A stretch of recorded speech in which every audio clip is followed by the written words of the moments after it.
Welcome, my dear friends. Poetry reading with Fetal Bands. It's quite nostalgic, I feel like we're quite emotional today. I don't know why, but just 2 years passed, no, without like a trace of how times are changing. But 2 years back, this is what happened. The very Sunday of this day, October 1st. So October 1st, we celebrated, uh, International Day of Nonviolence, commemorating the birth anniversary of Mahatma Gandhi, who is an epitome of, considered to be an epitome of, nonviolence. And it was, UN, they announced it in 2007, and it's like 1997. So many were there, and it was like 50 poets, and Richard were part of it, and Molly Joseph. I couldn't miss the Ray and Gopal sir, and many others. But yes, that was a momentous moment, and having people fire team involved. It's like you got Sunita, Jayashri, and Ekta, Garima, and many others. Roopali, Sircar, and Narinder Rao were the chief guests of that day. And it was such a moment, as I could still hold it and it's still singing in this. It's called Song of Peace. And that eventually, that poetic event turned, it just happened, within the 2 months. So we could take out the anthology, and in January last year, we could,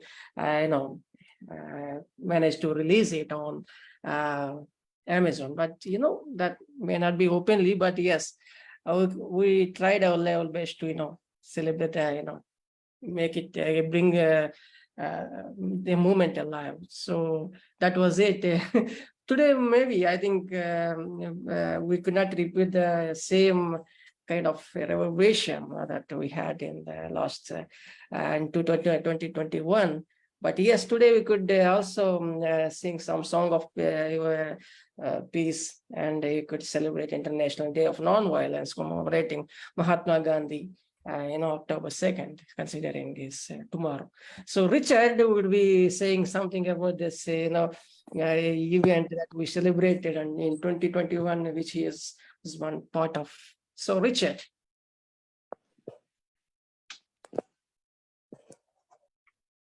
It is an honor to be here among my colleagues and friends. Always a pleasure to celebrate nonviolence, celebrate treating the earth gently as opposed to its abuse. And in that vein, I have something I'd like to share with you.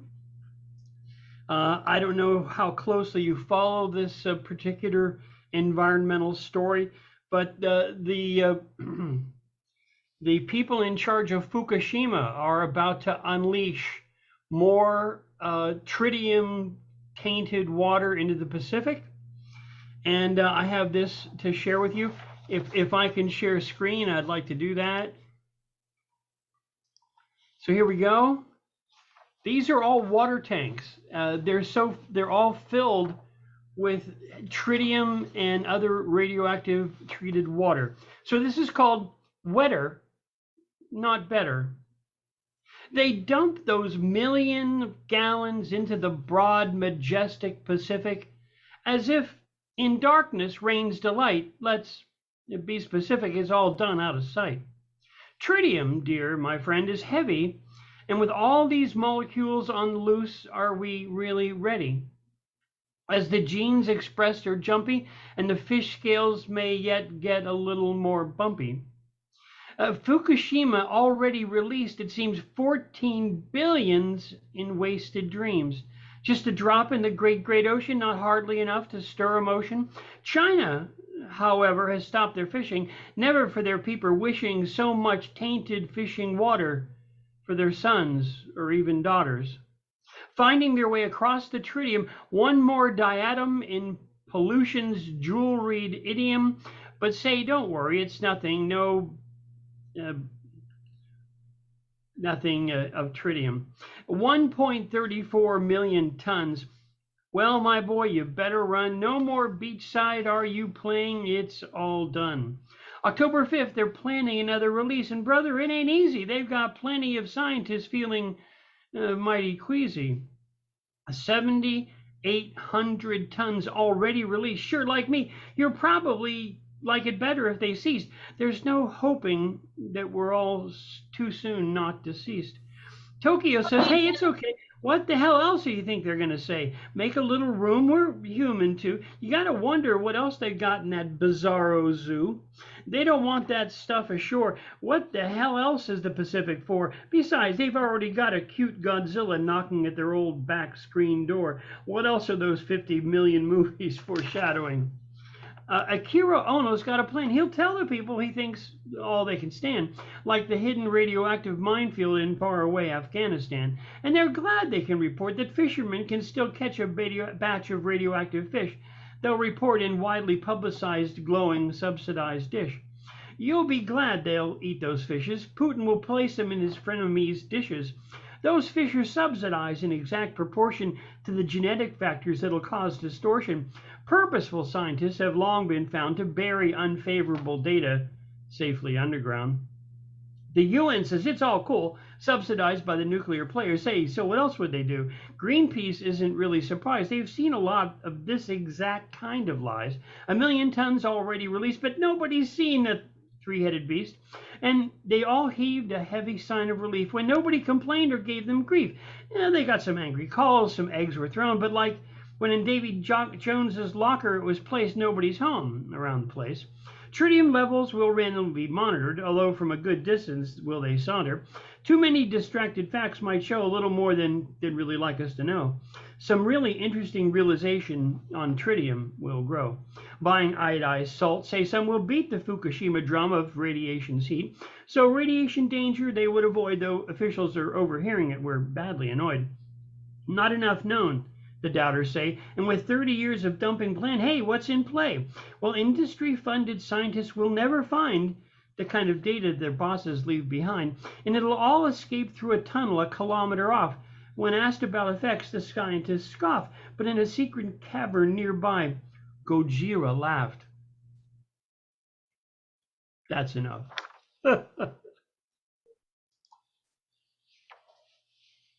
And the poet spoken out his concern through his words. And we cannot,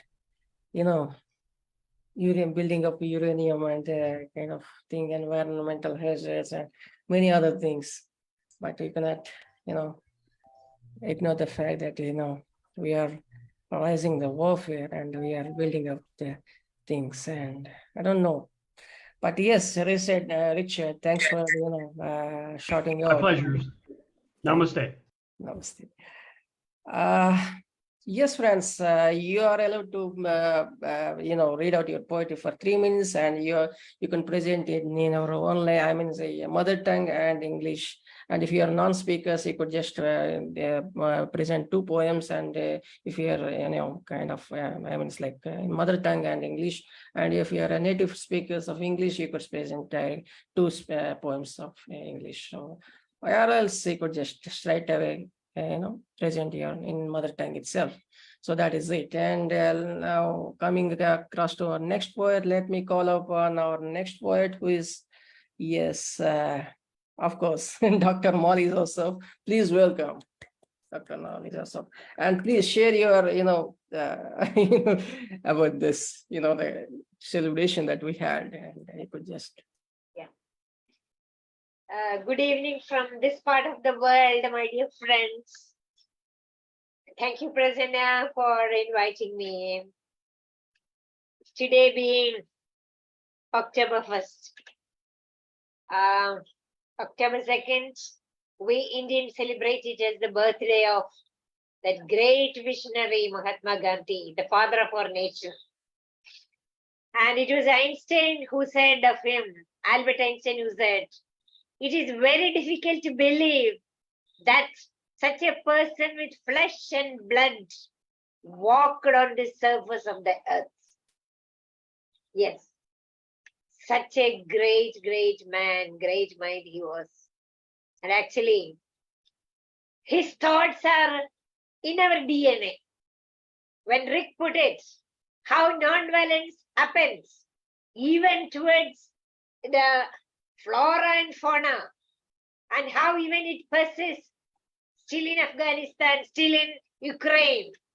You know, it was a genuine heart, a sensitive soul, getting worried about the kind of violence we practice, inflict on nature, man, everything. And it was a very, very well thought out act to bring out the book Song of Peace last year by President, the kind of 2011, I think. Yeah. That actually was a kind of a compendium of different souls talking about what is the need of the day. The song of peace, songs of peace. I think many of you gathered here are also the members who contributed to this great anthology. And when we read it that day, it was with so much of passion, soulfully, we were going into it, ignited by the spark of being humane, being accommodative of all, and not inflicting any injury, hurt on anything, whether animate, inanimate, living, non-living. Till those days, and that particular event resonates within me when I think of it. And I am happy today we joined on the eve of October 1st. So may I have the pleasure of sharing with you my piece there in it on non-violence. Okay, with your blessing. Non-violence. Non-violence dictated our Mahatma, our father of the nation, is not inert passivity nor meek compliance, but actions of studied silence, countering the adverse through power of mind, which no one can block. Through power of mind, which no one can block. Mighty empires, arrogant mindsets, how they crumbled piece by piece through non-violent means, collective strong. Where hefty usurpation of power, pelf takes place, short turns its span, pitted against a willpower so strong, collective. Non-violence, mind power over muscle power, appealing to the inner kernel of conscience that lies rooted in greed and ambition that run riots. Yes, there are people from different nationalities here. We are still proud Indians that through this magic mantra of non-violence, we got out of that colonial grip and that colonial domination. And all this we owe to this great mastermind, our saint, missionary, Mahatma Gandhi, paying tributes to our father of the nation. Thank you. Thank you.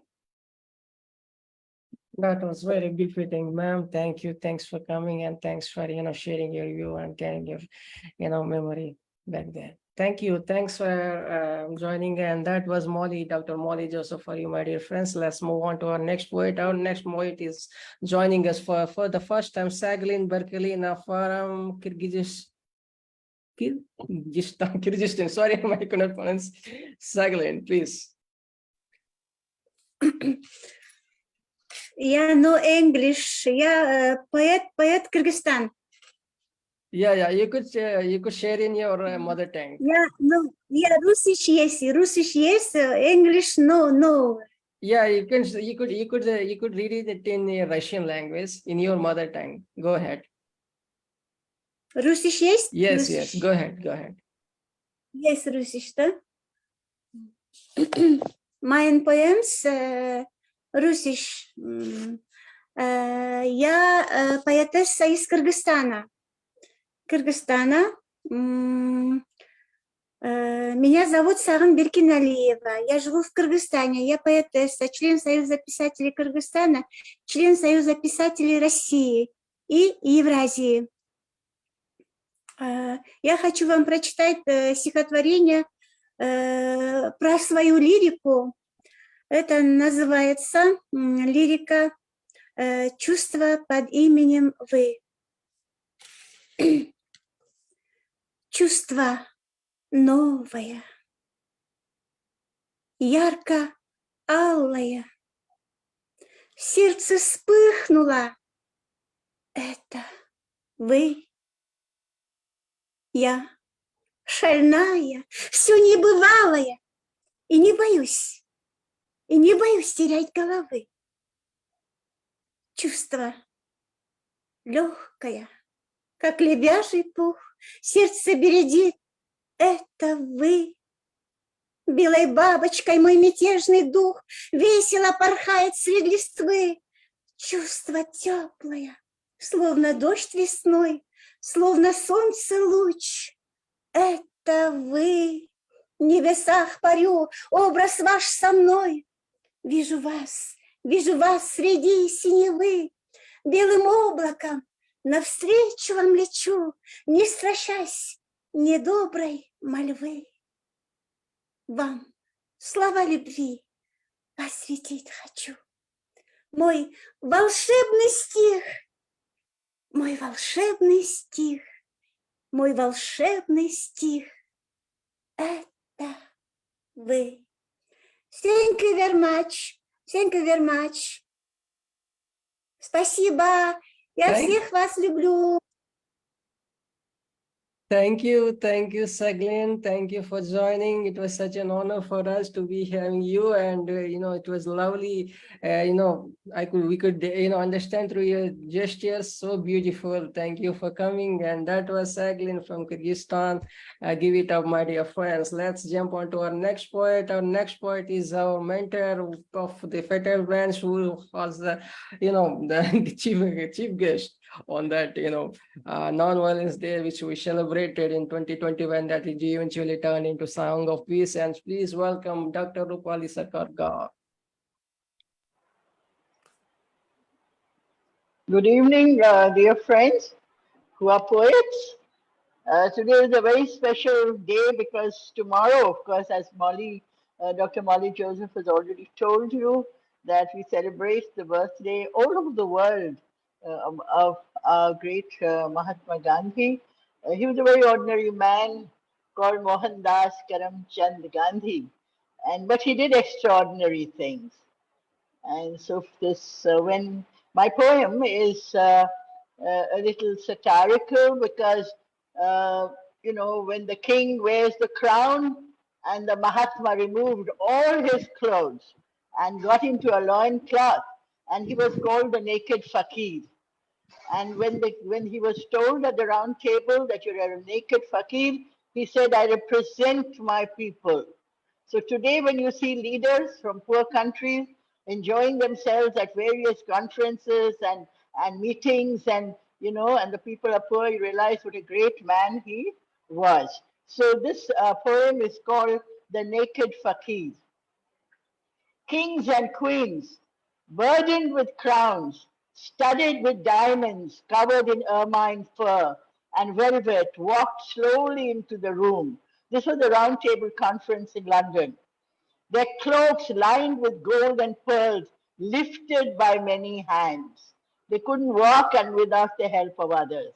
He walked with great speed, this bony-bodied man in a hurry, dark-skinned with a toothless smile, with just a strip of white cotton cloth, enough to cover his naked body.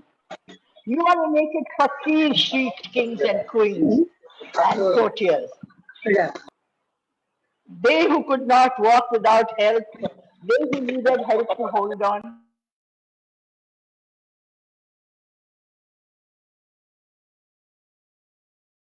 Ma'am, you're muted. Please turn on your mic. Shall I start again? Yes, ma'am, please. Okay, I'm so sorry. Uh, the naked fakir. Kings and queens burdened with crowns, studded with diamonds, covered in ermine, fur, and velvet, walked slowly into the room, their cloaks lined with gold and pearls, lifted by many hands. He walked with great speed, this bony bodied man in a hurry, dark skinned with a toothless smile, with just a strip of white cotton cloth, enough to cover his naked body. You're a naked fakir, shrieked kings and queens and courtiers, they who could not walk without help, they who needed help to hold on to their empty heads, those overloaded with jewels crown. In Ahmedabad, in the ashram, on the banks of the river Sabarmati, I stood staring at those spectacles. That rough hewn stick, if you ever come to India, you must visit the Sabarmati ashram, where you will see his spectacles and his stick. Frankly, I just wept when I saw it. That is what got us our freedom, not guns.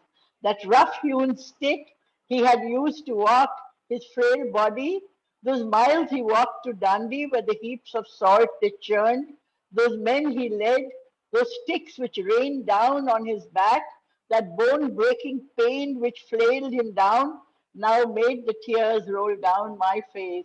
My flesh throbbed with pain. Just the stick and the specs and the bare-bodied man in a loincloth? That is truly all that one needed to say, enough, no more. This is our country and you must go. Enough, no more. This is our country. You must go. That stick stirred a revolution, and those who held the flag to their bullet-ridden chest, those who charged, all the king's horses and all the king's men couldn't break those frail bones. You see, with him came the Satyagrahis, more and more and more. One by one they fell on the ground till a mound of men grew high. The hands of violence that wielded cannons and guns, exhausted in silence, fell. With folded hands, they begged to be released. Cunning enemy decided to unleash violence. Before the British left this country, they divided us in two.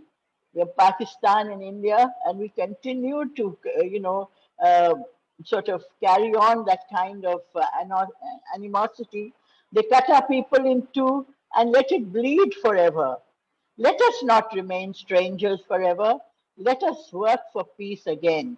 Thank you so much. So I think we should carry on Mahatma Gandhi's desire that there should be peace all over the world and that there is compassion and kindness. And I think, Prasanna, this book tells everything about humanity and peace, and the book that you released last year, Songs of Peace. Thank you so much.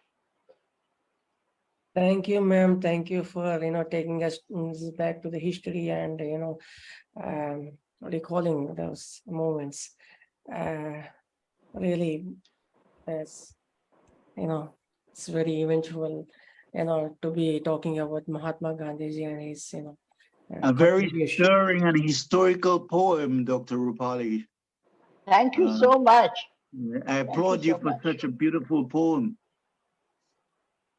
Thank you. Thank you. So kind of you. Thank you so much. Thank you. Let's jump across to our next poet. Our next poet is, Prabhasastry Jolo. But before that, please give it up for Dr. Roopali Sircar, ma'am, who just presented our poem. Yes. Thank you, Ma.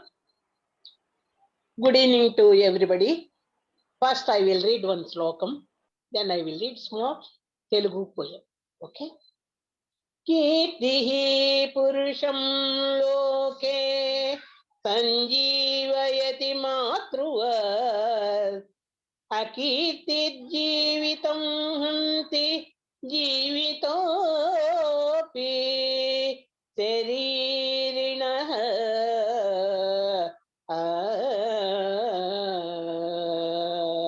అంటే కీర్తి లోకంలో మనిషిని తల్లిలా పోషణ చేస్తుంది. అపకీర్తి మనిషి బ్రతుకు ఉన్న జీవితాన్ని అంత్యంతు చేస్తుంది. అంటే అపకీర్తిని పొందిన మనిషి బ్రతికిన చచ్చినట్టే.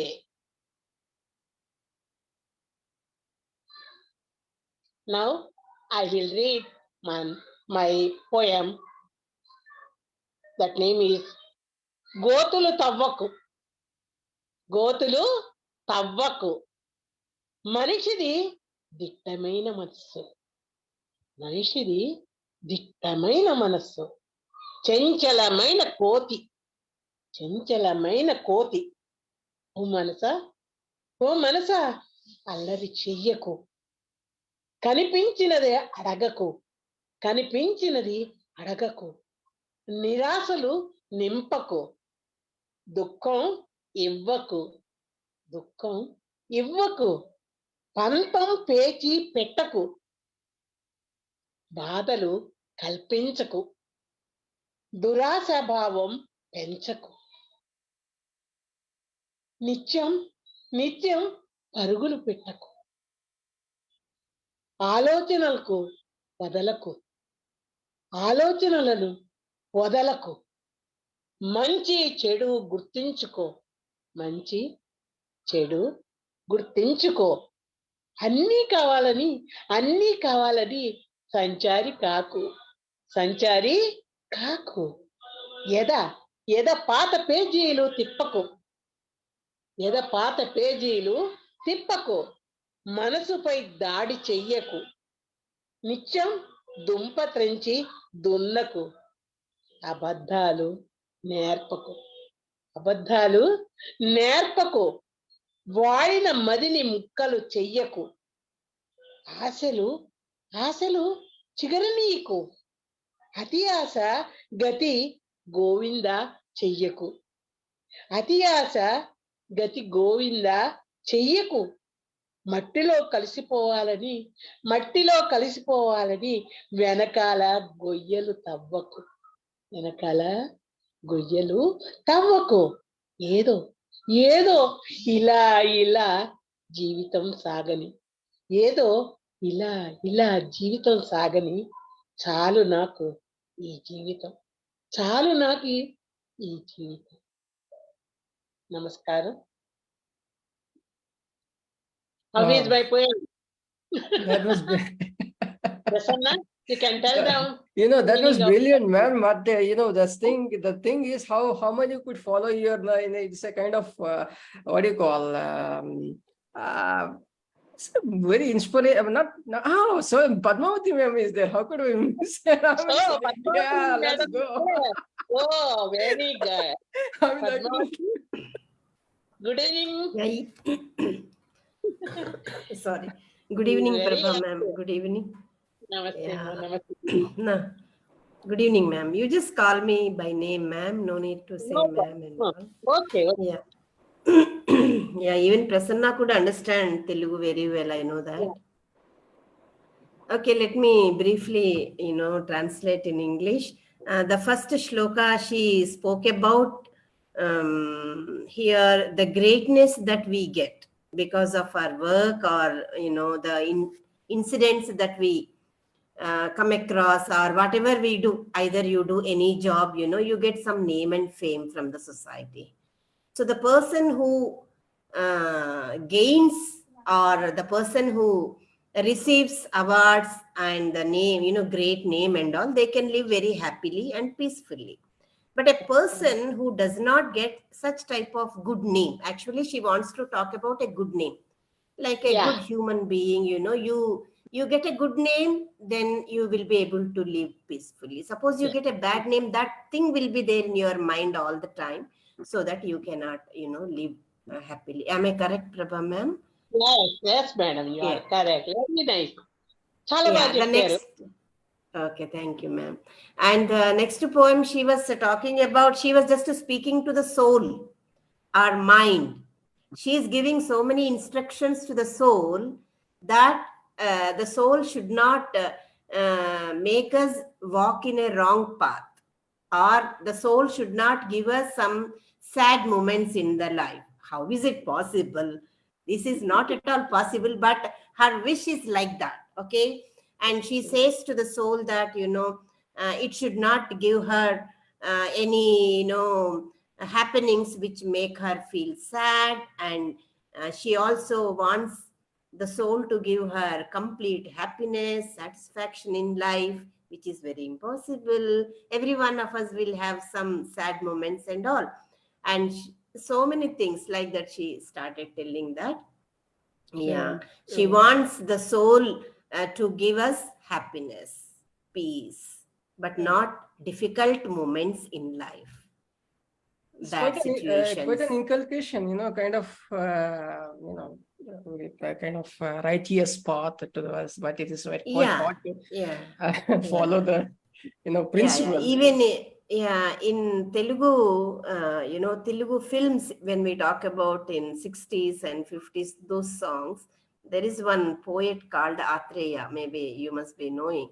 He used to write so many songs based on that soul. We call it is Manasu. Manasu means everybody knows that word, Manasu. Yeah. That is Thank it. you, ma'am. Please. Thank you. Thank you, Yeah. Padmavati, ma'am. Thank you, Prabhasastry, ma'am. Yes, we got line of poets, my dear friends. Please stay on and enjoy the show. Yes, we got a new joining. I mean, quite a couple of poets joined us today, and it's such an honor. And but we cannot introduce you with your long bios. But yes, she is from Poetry Society of India. She's a well-known poet, a very well, established writer. She recently has released anthology, and yes, she is part of quite a couple of books such as Scholar. Please welcome Sanjula Sharma. Hi, good evening. Am I audible? Yes, ma'am, please. Thank you so much, Prasanna, for putting me on board. Very nice of you to invite me to read. Good evening to everybody. So nice listening to such wonderful poetry. I'm really enjoying myself, and I'm really happy to be here. I, like Prasanna just told you, I'm a writer-journalist based in Delhi. And, I'll read two poems, if that's okay, from, a recent book of mine. The book is called A Fistful of Sky. And, that's a metaphor I use a lot in my poetry. But the poem that I would first present, to you is a poem on mortality. I shared this a lot as a poem of hope in the times of COVID. So I just thought that I would like to start with this one called This Moment Too Will Pass. This moment too will pass, like all the others before, and those yet in store. This desire too will pass, like all the others before. It is only craving and assault on the senses. Then why hanker so? This feeling too will pass. Then why cry so? It is only emotion. A few drops of longing in the deep ocean. It is only transient, this fleeting minute, just one little stroke in life's vast canvas. Then why fret so? Many such moments will come in the Ferris wheel of life. To mortality we'll succumb, with emotions pay the price. When shall man learn to see a maze of such moments is what makes up the tapestry? This moment too will pass, like all those before and those yet in store. My next poem is on a very universal emotion, which I know appeals to everybody sitting here, some form or the other. It's love. It's a love sonnet. And I had written 3 love sonnets for this book, so I'll just read one of them. A little bit of love. That tiny wisp of cloud floating in the sky, sometimes visible, often lost to the human eye. What would it become if it fell as rain? Would it souse the earth or ravage again that little dewdrop on the lotus leaf, pristine and shining in the morning breeze, so fragile it could just drown in that pond, dissolve into murky waters, never to be found. That's what I call a little bit of love that falls into a lap with a little bit of luck, of tangible now, hovering elusively above, utopian isles dancing on waters rough. Reach out and hold love in the palm of your hand. It won't last long in this mortal, ephemeral life. Thank you. Wow, beautiful rendition, ma'am. Beautiful rendition. Because first was philosophical and second was, yes, it was love. But yes, beautifully recited. We love to have you always. Please come and please do join again every Sunday. It will be such an honor for us to be, hearing you. Thank you, ma'am. It is my honor to be here, Prasanna. It's lovely to be here, and I'm looking forward to hearing others. Thank you so much. Thank you, ma'am. Let us jump across to our next poet. Our next poet is, yes, another new joining. Please, she has created a quite a niche of herself. Please welcome Sneha Goel. Thank you, sir. It's my first time and I did not know actually what to read. So yesterday I wrote a poem because right now I'm going through a phase. I have just 2.5 years ago, I became a single mother all of a sudden. And then I'm struggling finding like the balance between the responsibility and the motherhood. So that is what I have written. So I'd like to read that today. Choose the responsibility or walk away. They say it's not there, not real. The need to live in oblivion, the need to survive without, the need to not go within. Wasn't I told to be a good student? Wasn't I told to be a good daughter? How I was taught to be a good wife, a daughter-in-law who never raised voice, and then a good mother who can fight the world. Being these all for half my life, I now lack purpose, the need to love lives. All I feel like is responsibility abound. I can walk away for sure because I'm depressed. And it is real, I tell you, who have not experienced. I can no longer love, nor be the mother I was before. I can only choose to be responsible, sometimes pretend that I love them more. How do I fight demons who sometimes shout, I was better without you, because I could have lived in oblivion. To live with it sounds so tempting than to fight with it each day. When no one understands that depression is real and no one comes to your rescue, accept your choice to choose the responsibility or walk away. Thank you. That was quite touching and very thoughtful, and yeah, really. Thanks for coming, ma'am. Thank you. We love to have you always, and please do come and every Sunday. It's such a pleasure. That was Sneha Goel, my dear friends. Please give it a please first time joining us. Thank you. Thank you, Sneha, ma'am. Thank you. Please welcome our next poet. Our next poet is joining. Is the first time Suryanarayana Raju from Vizag. Please, he writes in Telugu and English as well, but he's a well-known poet. Please, he's the first time joining us. Please welcome.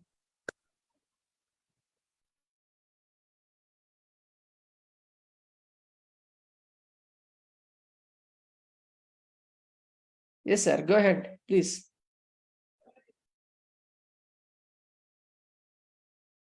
Yeah, please. Your mic is on, but I cannot hear you. Please, maybe some audio issue. You could unplug your headphone or just unplug your headphone.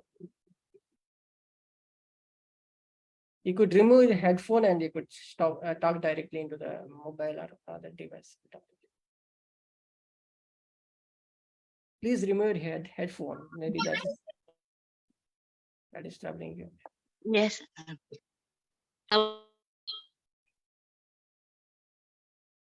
Yes. Please go ahead.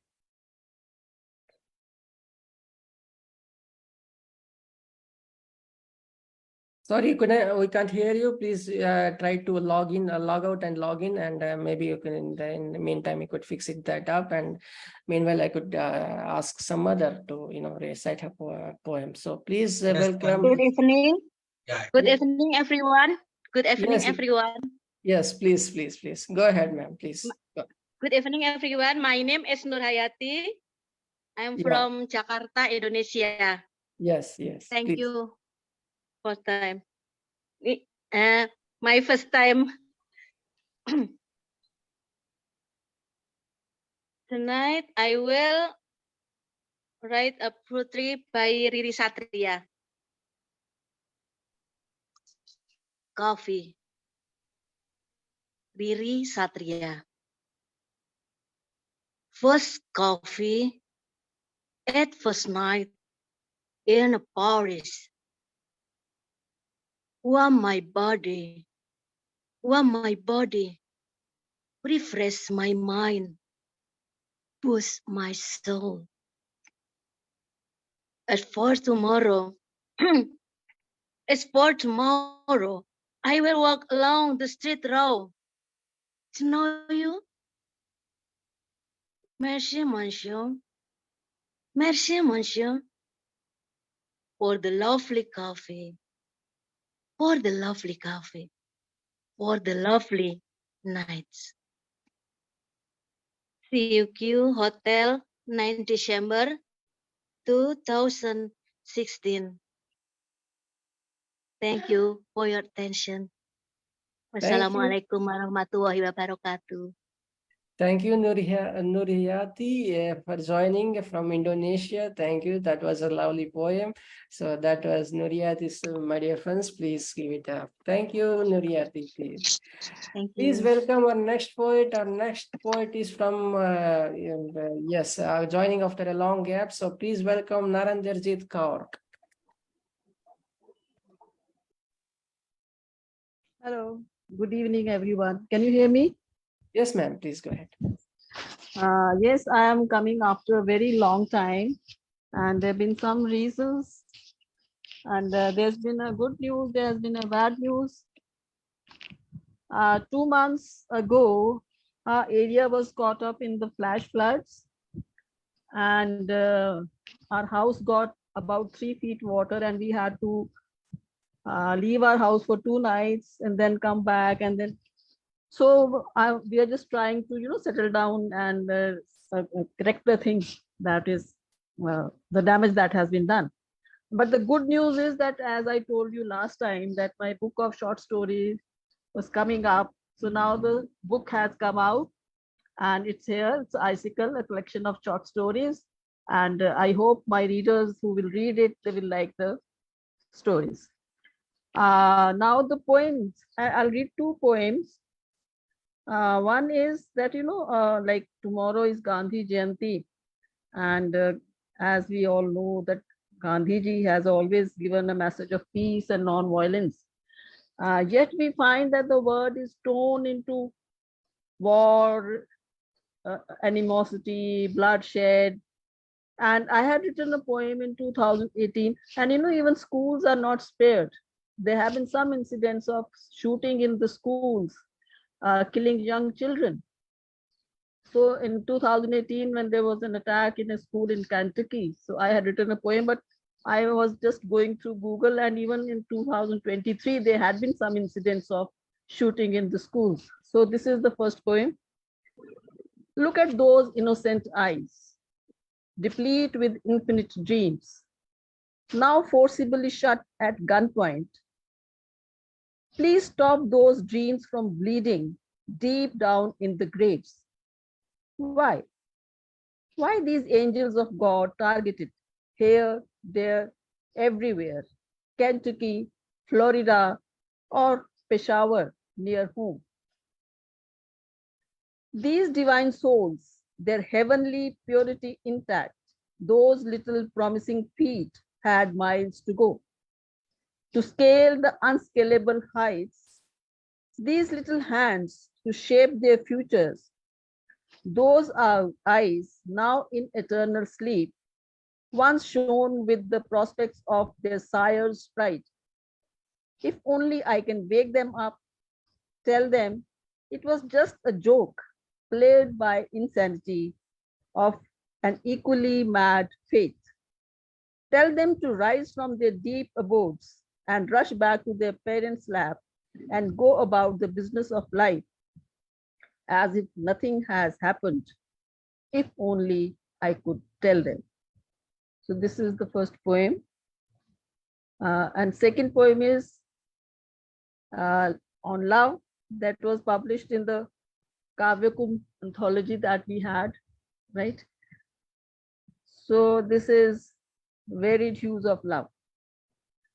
Like the beetic banyan tree, ecstatic in my primordial existence, I stood rooted deep in convention, unscared by the burning passion called love. The lightning of your love burnt all my beliefs, stirring the aromatic out of abysmal stupor to sprout leaves of love and tenderness on my archaic, shattered self. I was hitched like the saintly Himalayas, a hermit meditating with half-closed eyes, wrapped in white, stoic to the effervescent life, with an ice-cold heart and thoughts clouded with frost. The incandescent of your irradiation set my frigid soul ablaze with your passion, melting me into a dancing brook, gushing out with open arms. You enticed me to fly, to reach you, to touch you, scale new heights, and explore virgin horizons. This naive little birdie, nascent of your powers, succumbed to the temptation and walked into a trap.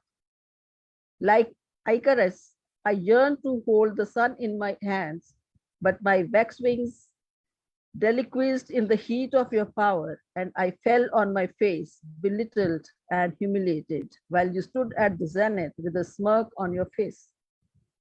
A touch that infused new life into the stoned Ahilya, the passion that ignited a lifeless body to intimacy, the cloud that inundated the parched soul, was all a mirage that I misconstrued as love.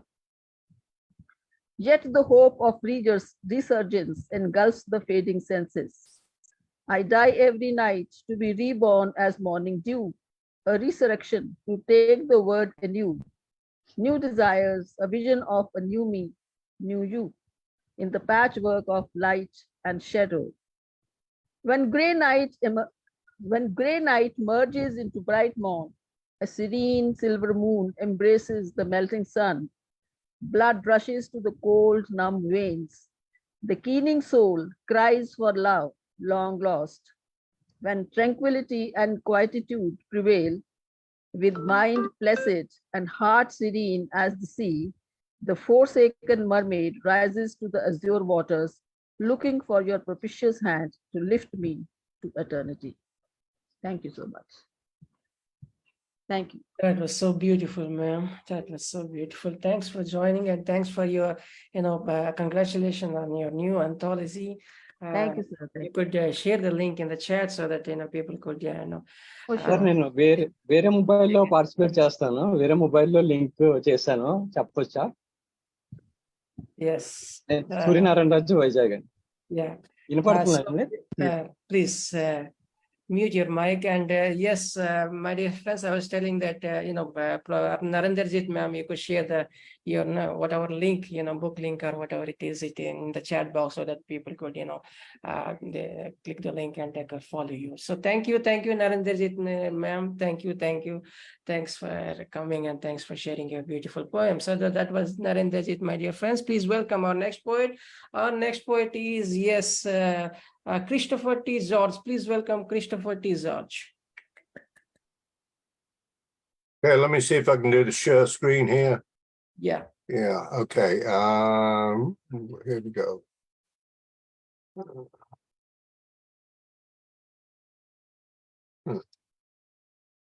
All right. We heard earlier about the Mahatma, and I was very glad to join when that poem was being read by Dr. Roopali. So this is a poem that I have written in the voice of an Indian guy in the 1940s.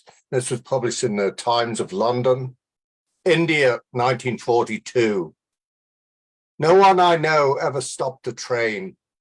I lay my head upon the rail, knowing the train might shortly sever me from my life, my children, my wife. I, Rajiv, scrawny, poor man of 5'2". I, Rajiv, the taxi driver, will do it. I who tremble to step between parked cars. I who fear a car might back up, cut off my legs, destroy my livelihood. I will do it, not for me. No, I do it to free India from oppression, do you see? The Mahatma told us we should do such things. I have heard of the bloody gore of times before, when the British soldiers tied our men to cannons. The gods did begin us, but the British did dislimn us. They forced us to say, Sahib, and grovel before the designated nabobs of the Raj, but no longer. Mahatma says today we are stronger. The time is right, but we will not fight. No one I know ever stopped a train, yet I lay my head down on the rail. In Britain, we're getting ready to celebrate the memorials of the men who died during the First World War. There are many villages around England, as English people would know, or people who have visited England, that were decimated by the men being killed, mostly on the Western Front. And this is a war memorial in Sandwich, Kent, photographed by the late Joe Neary, who was a Liverpool photographer. And Liverpool is where I happen to come from. Not celebrated on those memorials are the men who were shot for desertion. This is a newer memorial in a place called Alrewas, Shropshire, the Shot at Dawn Memorial. And recently, the British government has actually apologized to the families of those men that were shot for desertion. So there's been a kind of rethinking, much like we're now rethinking the role of different countries in slavery. Shot at dawn. And here I'm talking in the voice of a soldier of the day. We shot him, ended his life, because it was only right. The soldier who had deserted his post at first light. We followed orders, did our duty by him, abided by the regulations, every line. The private never denied his cowardice. A lack of moral fibre is what it is. The chaplain gave the lad his last rites. We'll have a bayonet less next fight. The boy accepted the offer of a blindfold and faced his death like a man all told. The sergeant gave the kid a woodbine, lit it for him with a match, most kind. The private coughed at the initial drag. Must have been his very first fag. Our squad obeyed the command from the Sarge. The boy dropped at the single barrage. More recently, this is a poem about Joseph Kony, war criminal in Africa. The Lord told me, raise a children's army, so I formed the Lord's resistance to fight the oppressors in Kampala. My boys burned village huts, killed, cut off people's ears and lips. Now their mouths stay open, the better to pray, and their ears strained to hear the Lord's words. Some ask why we did all these things. Why does a leaf fall? Is it not because God wills it? When my children pounded babies in wooden mortars, dare you question it was the Lord's request to me? Now some name Joseph Kony a war criminal, yet the way of my people, the Acholi, is to forgive, to invite all to the Matapuk, to share a roasted sheep. I will quit the jungle with my 60 wives for nothing less than full amnesty, the shared meal. I will emerge from the jungle shadows, an old lion, bringing the wisdom of my Lord God to the young lions, to tell them to let the holy oils anoint them, a stone sewn into their garments, so a mountain projects to shield them, and all the bullets bounce off. And I will sing in praise of the Lord of the limping and the lost, the Lord of the empty basket, of the water turned to blood, of the severed lips and ears, the butchered lamb at the feast. Thank you, everyone. Christopher, your poem today, all your 3 poems or 2 poems that you've read, are really, you made heroes out of those who were unsung. Your poems have immortalized the most ordinary of men who gave their lives for their country, for freedom, for peace. And thank you for talking of Rajiv, the taxi driver. There were many such people. We are very, very grateful to you. Thank you, Doctor. Christopher, Glad to do it. was so soul stirring, it was hitting so hard on our conscience. How much of violence, how much of suffering this violence has incurred.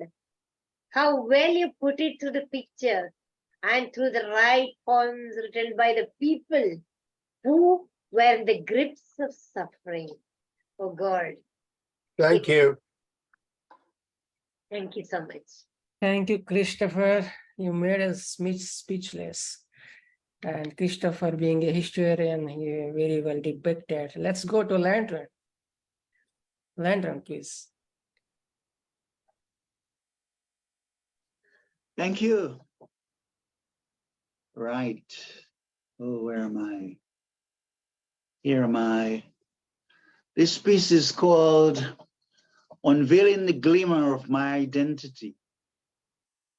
Nietzsche says that he who fights with monsters should be careful about becoming a monster himself. I say that unless ordained by love, by purity of intention, then he is already a victim of monsters lurking within the confines of his own shadows. Nietzsche says that if you gaze long enough into an abyss, the abyss will gaze back into you. I say yes, but while the abyss may be necessary for inner progress, one need not use this as an excuse for blame or to become victimizers. Some say if we look towards the sunrise, we will leave the shadows behind. A positive affirmation, no doubt, yet I say shadows are necessary to the ever-effulgent light of Jannah. The boss rationalizing his belittling of the employee, yet he does not do this with his client. The bully enjoys bullying others, yet is always mindful of his own strength. Just as it is rare to find the weak bullying the strong, so too the victimizer is capable of prudence. Actions of themselves have no power. What matters in action is a live, vibrant awareness of the power of love. A truth that is told with bad intent is worse than the lies that man invents, says Blake. Speak the truth, but never tell a cruel truth. To act, you're entitled, says Sri Krishna, but results lie on the lap of the divine. To the connoisseur, the taste of wine may be predictable by its scent, but love's ways are a mystery. It may sometimes glow like a beautiful rose or sting like the leaves of 1,000 nettles. We are all powerless before heaven's light. We watch the carousel spin, hoping we could get off. Yet love's secret ways keeps us spinning. Be grateful to the lowly and the downtrodden, for they too have their stories and may sometimes teach us the virtues of patience and humility. The grass never complains that it is trampled upon, and the laden tree bends, offering its fruits and flowers to mankind. I obey the wishes of my biology, which includes sitting on the toilet like anyone else. Should the sun ever discriminate, evil may not look so radiant, nor the corporates kept warm. Just as the ripe mango depends on the gardener, rain and soil, so too the ails of life begin a seed in the inner turmoil of each being. We have toiled in search of peace for millennia, but like the deer running in search of his own musk, our true serenity lies within. I am a pearl sent here by the pearl of pearls to manifest its resplendent light. I dive within to remove the veil covering the glimmer of my identity. Avarice and ego blame others, and their sisters, insecurity and fear, rarely cease to rear their ugly heads. The wiles of the media feed my mind, and I retreat into my self-made prison. With a knife I can stab someone, or peel fruits and print flowers. Freedom lives within, and you are an immortal spark of a higher light, like a mariner sailing towards your golden shore. Earth is a temporary home in our quest for inner happiness. Let us accept its duality of light and darkness, harvesting the wisdom of Solomon and the gentleness of doves. Lantern Carrier, thank you. Beautiful, beautiful lantern. Wonderful. Thank you. Duality of light and darkness. Actually, Lantern, our Bapu was also referring to that. He never believed that there is nothing like totally evil. Within the so-called appearing evil, there are elements of goodness. Indeed. That is he advocated. And Indeed. the fourth point you are highlighting here. So happy you could read such a Thank poem you. today on Gandhi's Day. Thank you. Thank you, Dr. Molly. I could Thank not you read, all. but I could listen between the lines. Lantern, the light of the,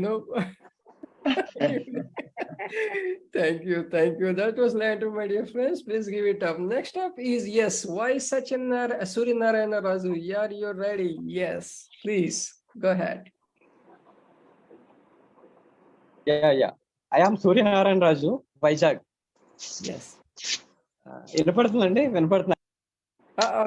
Please turn on your mic. Please turn on your mic. Please unmute your mic. Unmute your mic. Yeah. I spoke Telugu and I write Telugu poems already. English, okay. But actually, my first time I joined this Zoom meeting. actually. But and everybody, October 2, Gandhi Jayanti శుభాకాంక్షలు అందరికీ.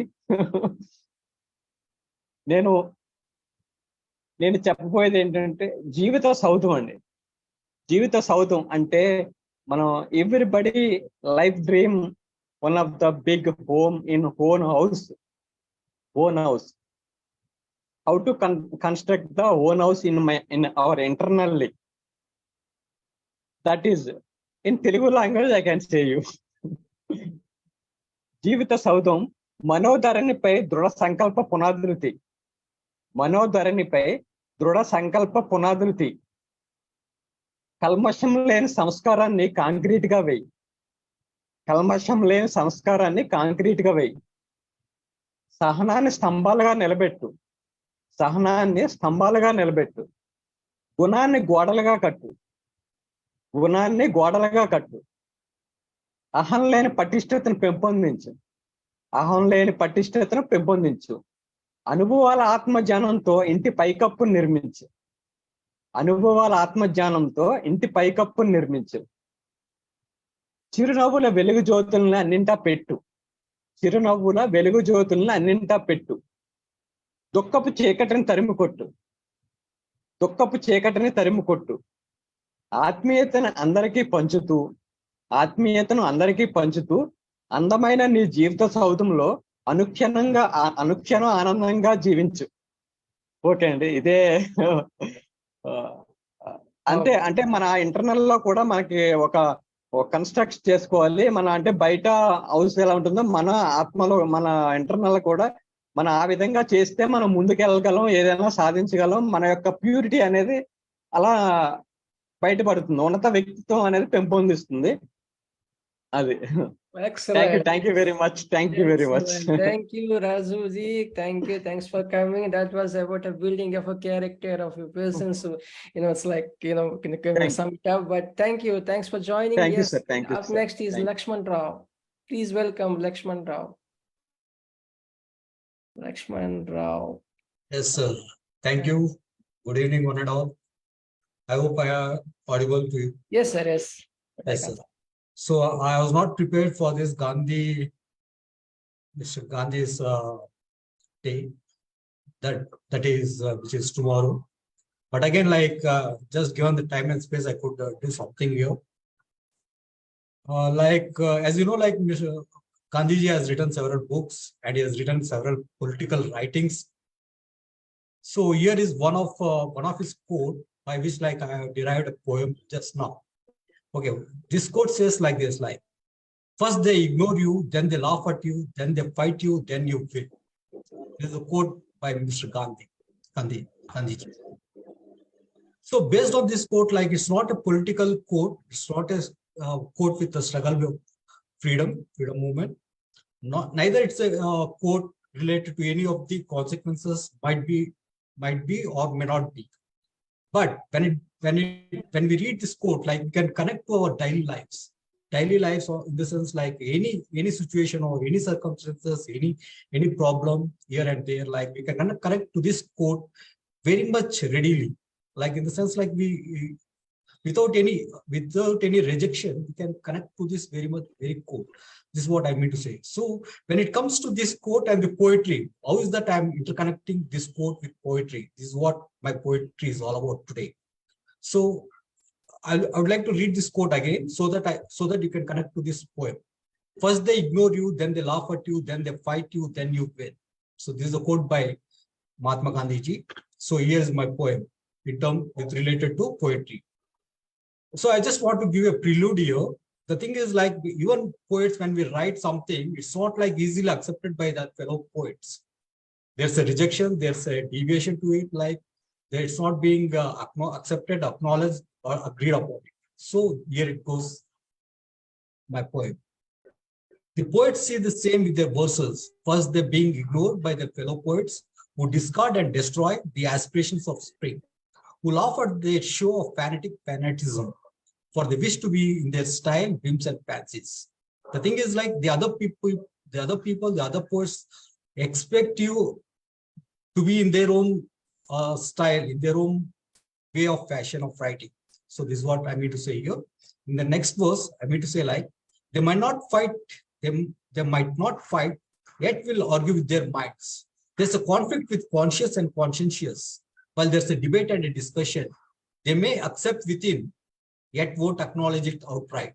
They may accept within, yet won't acknowledge it outright. Yet you have won on your own. Yet you have won on your own by sowing a seed in their insane senses. By sowing a seed in their insane senses. That's all it takes, an initiative, a small step, a simple, very simple move that takes on to a worldly verse. That takes on to a worldly verse. So that's how I conclude my poem. A simple word that takes on to a worldly verse.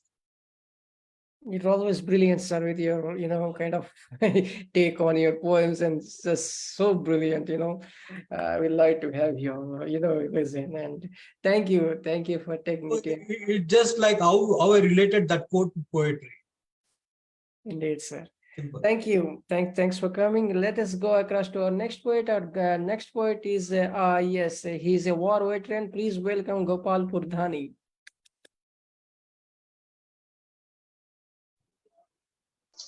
Good evening, all my friends, and especially Prasannaji, thank you very much for my turn. And I have got a special thanks for Roopali Madam and Prasannaji, because they are organizing it for this so excellently that it really, I look forward coming over to this group and recite my poem. Today I am going to recite a poem in Punjabi. Since you know the mother tongue, and this time I'll especially translate each and every line so that we all understand what I'm talking about. The heading, शीर्षक मेरी poem का है people, the people, लोग. I'm talking about the people. Punjabi में मैंने अर्ज किया है कि कच्ची मिट्टी दे खिलौने लोग, कच्ची मिट्टी दे खिलौने लोग, कुछ लम्बे कुछ बौने लोग. Meaning, the people of all toys made of losers, and ultimately they are going to get merged into the loser itself. That is the ultimate of life, or ultimate of this particular body. I request that since the Punjabi, I had already explained, I am writing since my childhood, the poetry. Another book I'm going to publish now, maybe within a month or so. So I said, कच्ची मिट्टी दे खिलौने लोग, कुछ लम्बे कुछ बौने लोग.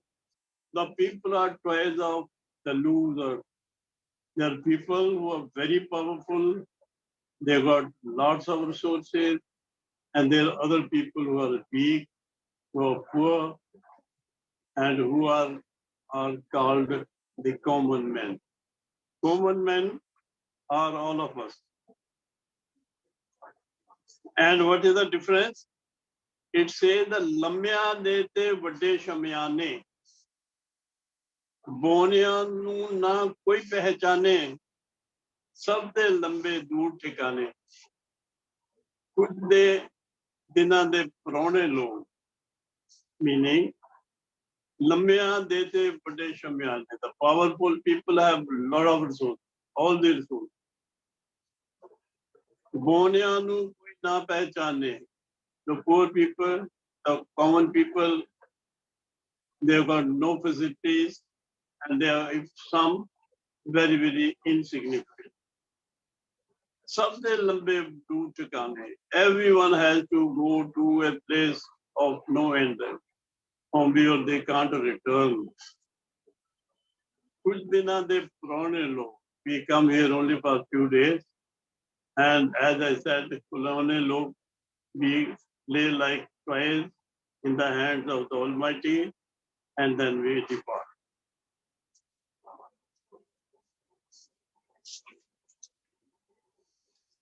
पता नहीं अपना थॉट ठिकाना for mean place. ठिकाना is also a bigger place or permanent place. पता नहीं अपना थॉट ठिकाना कित्थों आए कित्थे जाना की अपना कॉल निभाना किन्ने आके समझाने लोग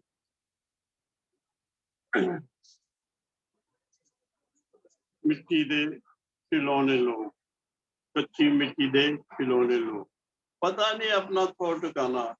We are not aware of the ultimate place where we are going to go. कित्थों आए कित्थे जाना. We are not also aware of where we came and where we are going. We only come here to spend a life, and at that life, how to spend is given in the last sentence of mine. कित्थों आए कित्थे जाना और की अपना call निभाना means what all responsibilities we have to do.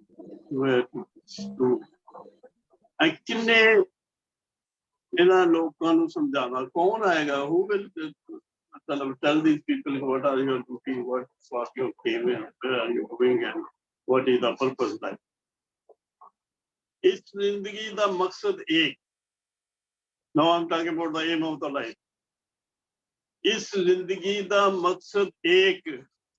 छड़ बुराई बन जा नेक. इस जिंदगी दा मकसद एक. There's only one aim of this life. Leave the bad deeds. Become virtuous. फिर दुनिया दा हुस्न तू देख. Then you see the beauty of this world, beauty of this life, beauty of your companion, real beauty. And खुशी नाल न समाने लो. That is when you will see, you will feel the real happiness, the happiness which you have achieved through your virtuous deeds. Which you have not done anything bad to anybody, but you have done good to everybody. Those who are came to you to us. So, kachi mitti de khilone log. People are toys on a very loose earth, and this is what people are made of. This is what people are meant for. This is what people are heading for, and all of us, without knowing the endless or from where we are not going to return.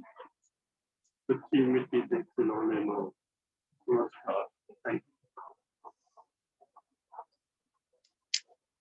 You know, we could witness a lot of moment, a kind of silence, you know, when you render this poem, you know, a subtle and smooth, but yet a powerful, verses. Thank you, sir. Thank you, Gopal Purdhani, sir. Always inspirational and motivational. Thank you. Thanks for inspiring us by coming, by making a presence on this platform. All the best. All the best. Thank you, sir. So that was the Gopal, my dear friends. Please welcome our next poet, Anita De Oliveria. She's joining us first time. Please welcome Anita De Oliveria. Anita. Hello, everybody. Thanks for being there. Thanks for organization. It's a very, very pleasure to be here for the first time. Nice to meet you all. My English is not the best one because I'm a Portuguese girl and I live in Switzerland. We speak French. And nice to meet you all. I have a little poem it's more a question than a poem. So, thinking in a moment of peace in the world, I was praying since a little child. I was a little child, but I lived a big and strange war when I was a little child.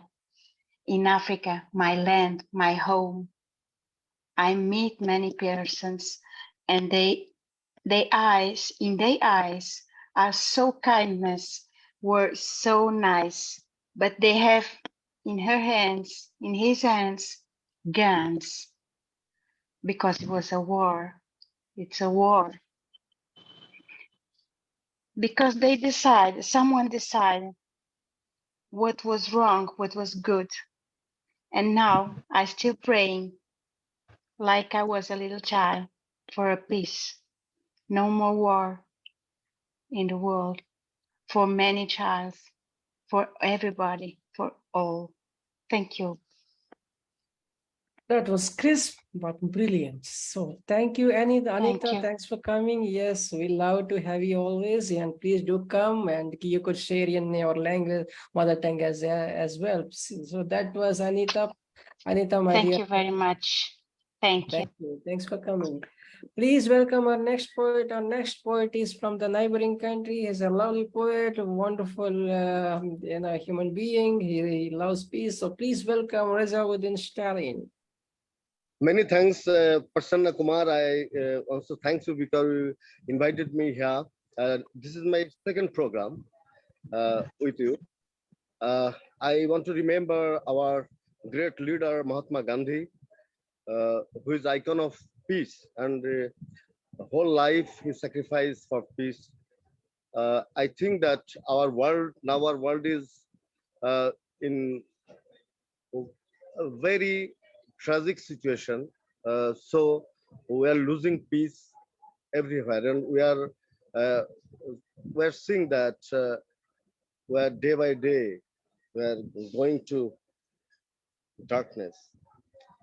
And Gandhi started his peace program from Africa. I want to share some lines from Ben Okri, who is a great poet, who is fighting for peace. They told me that the world is rich with terror, but I say the world is rich with love unfound. This is the actual fact. So we have to fight against all evil forces and violence. My first poem, I want to read one poem. The title of my poem is The Laments of Tithonus. Tonight, my grandmother took no food. Occasionally, after a quarrel with my mother, she used to pour her food down on the floor, though she might scoop up one or two morsels. It is said that a person weighed down with age tends to give into childish propensities and become irascible and stubborn in nature, not trusting anybody or anything. For my self-exiled grandmother, I feel a compassion with that is but natural, as I have not yet aged too much. My unfit grandmother weeps fitfully till the late hours of the night, when the noise of her weeping roses from me sleep. I too start weeping, a Tithonus within. Grandmother's laments, I am aware, have been heard by everybody in the house and also by some among the neighbors. But none could yet hear my laments, not even I myself. Many thanks. Excellent, sir. Boom, very well recited and it's like a very thoughtful one. And thank you, thanks for coming. And yes, I love to have you always. I know you from long back. So, but yes, I love your poems and readings.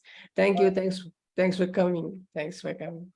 So that was Rezauddin Stalin, my dear friends. Please give it up. And yes, I would be reading from this book on this Wednesday, 4th of October, 9 p.m. So I shared the link and you could check it on and you should be there. Thank you. Nice to see Rezauddin. Oh, thank you, my Yeah. thank you, friend. How are you?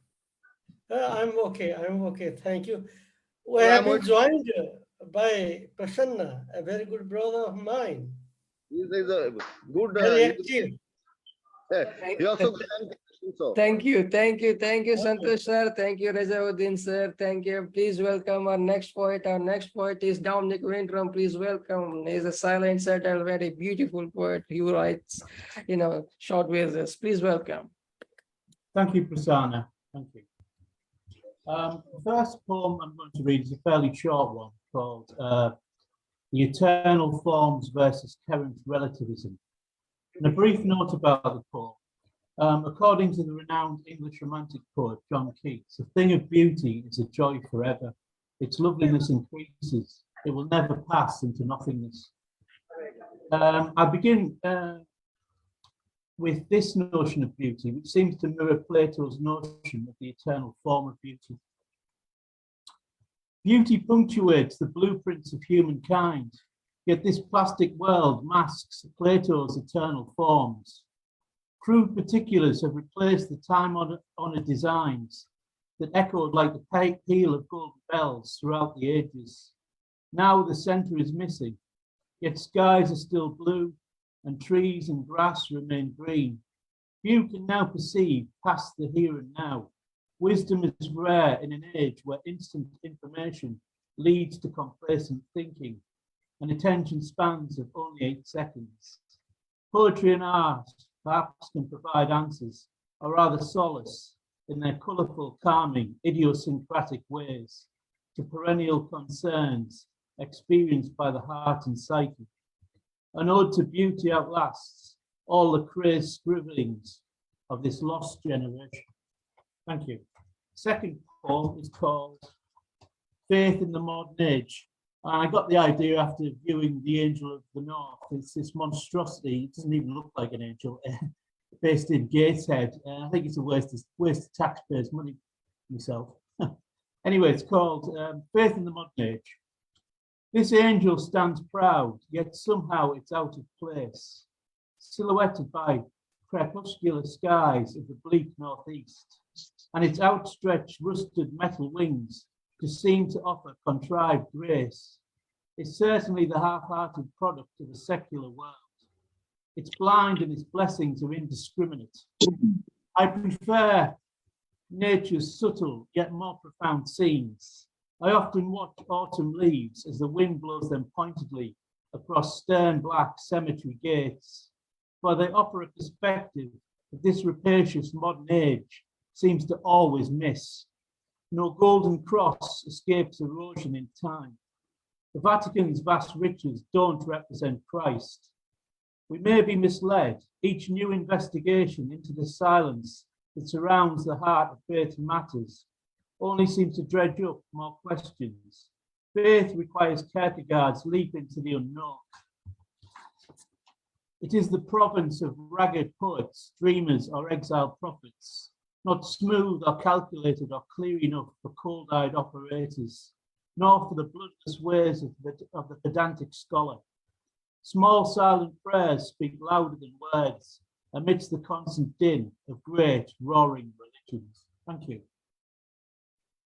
Beautiful imagery, Dominic, as always. Beautiful imagery. Thank you. Love to have you always. Thank you, and thanks for being part of this. That was Dominic, my dear friends. Please give it up. Next up is, yes, our, he's a quite inspiration for me. And please welcome Basudev Paul. Thank you, Prasanna. Thank you, sir. Thank you, everyone. Good evening. And my best wishes. And today, I am going to recite a poem. And my poem is somewhat abstract, thought-provoking, at times intriguing as well. It needs deeper probe to understand the thematic concern of the poem. And it's a short poem. The title of the poem is Rose. The rose grew wild and woody. Its balmy body was musky lusty. It gave goosebumps to the petal. Thorns got waited to penetrate. Autumn could not ravish its beauty. Perennial spring brimmed the listen.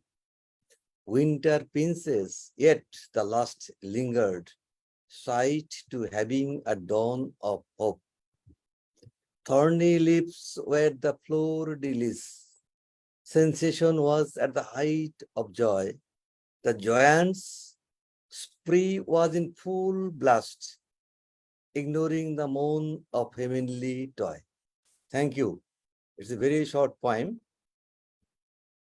Very short, as like you said, you're abstract and intriguing as well.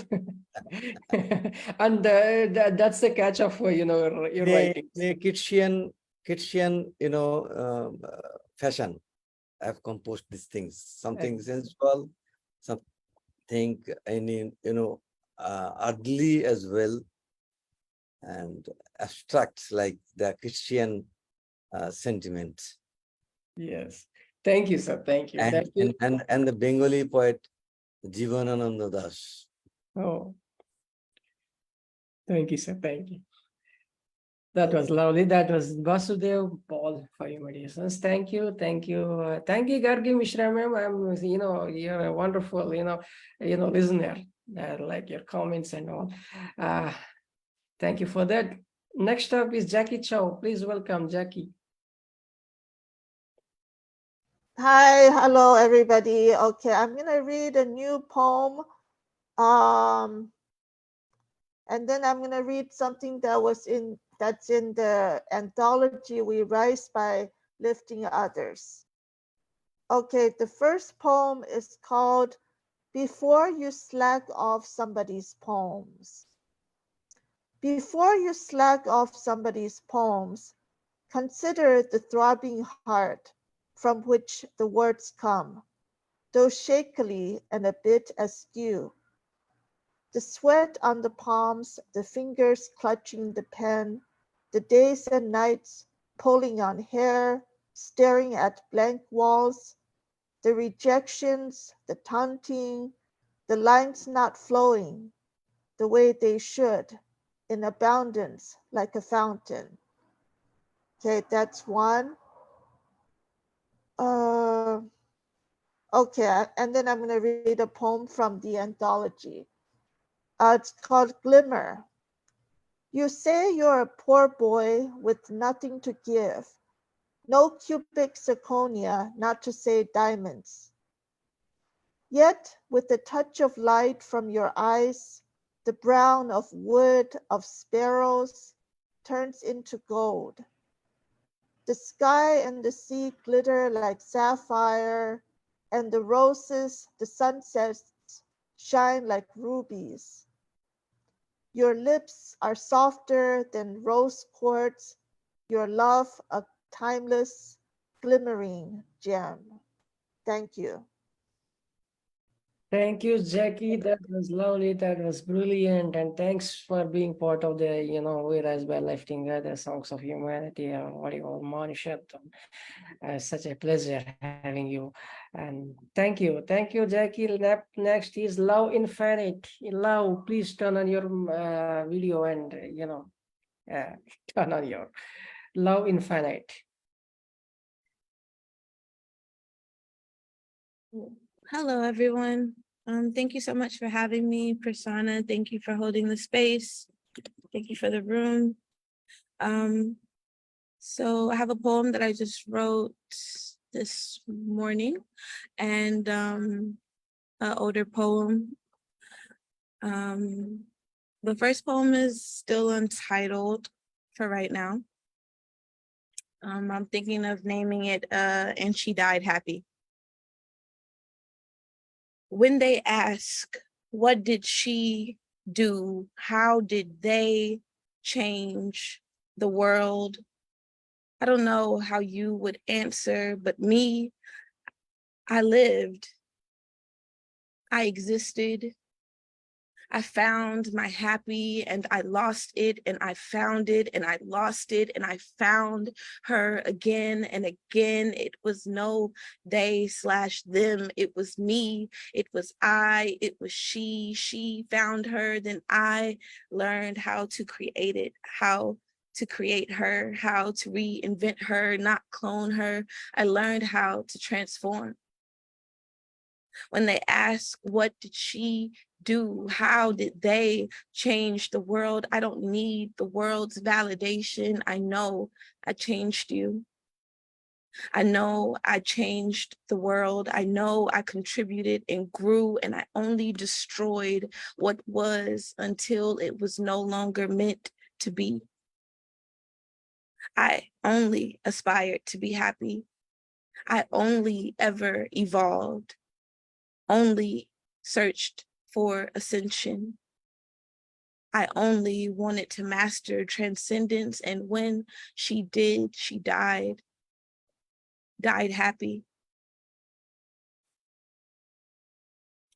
This next poem is called Love to the Light and Dark. They move like light, but they're forever grounded in the darkness. And when they close their eyes, those pesky, perceptive, biased devices, it's not really so dark anymore. Have you ever closed your eyes tight? Have you ever shut them so hard, attempting to defend yourself from the brightness of day, the darkness of night, the fear of seeing, being cornered? Irises have nothing on lotuses, and it's not to compare the two, but to remind you that mud and dirt and grime and disgust can be oh so beautiful, depending on what eyes you see with. Get this, I was but a seed planted and propagated, but my natural habitat believed in the Illuminati and murder more than they believed in themselves and life and love. Oh, the pain.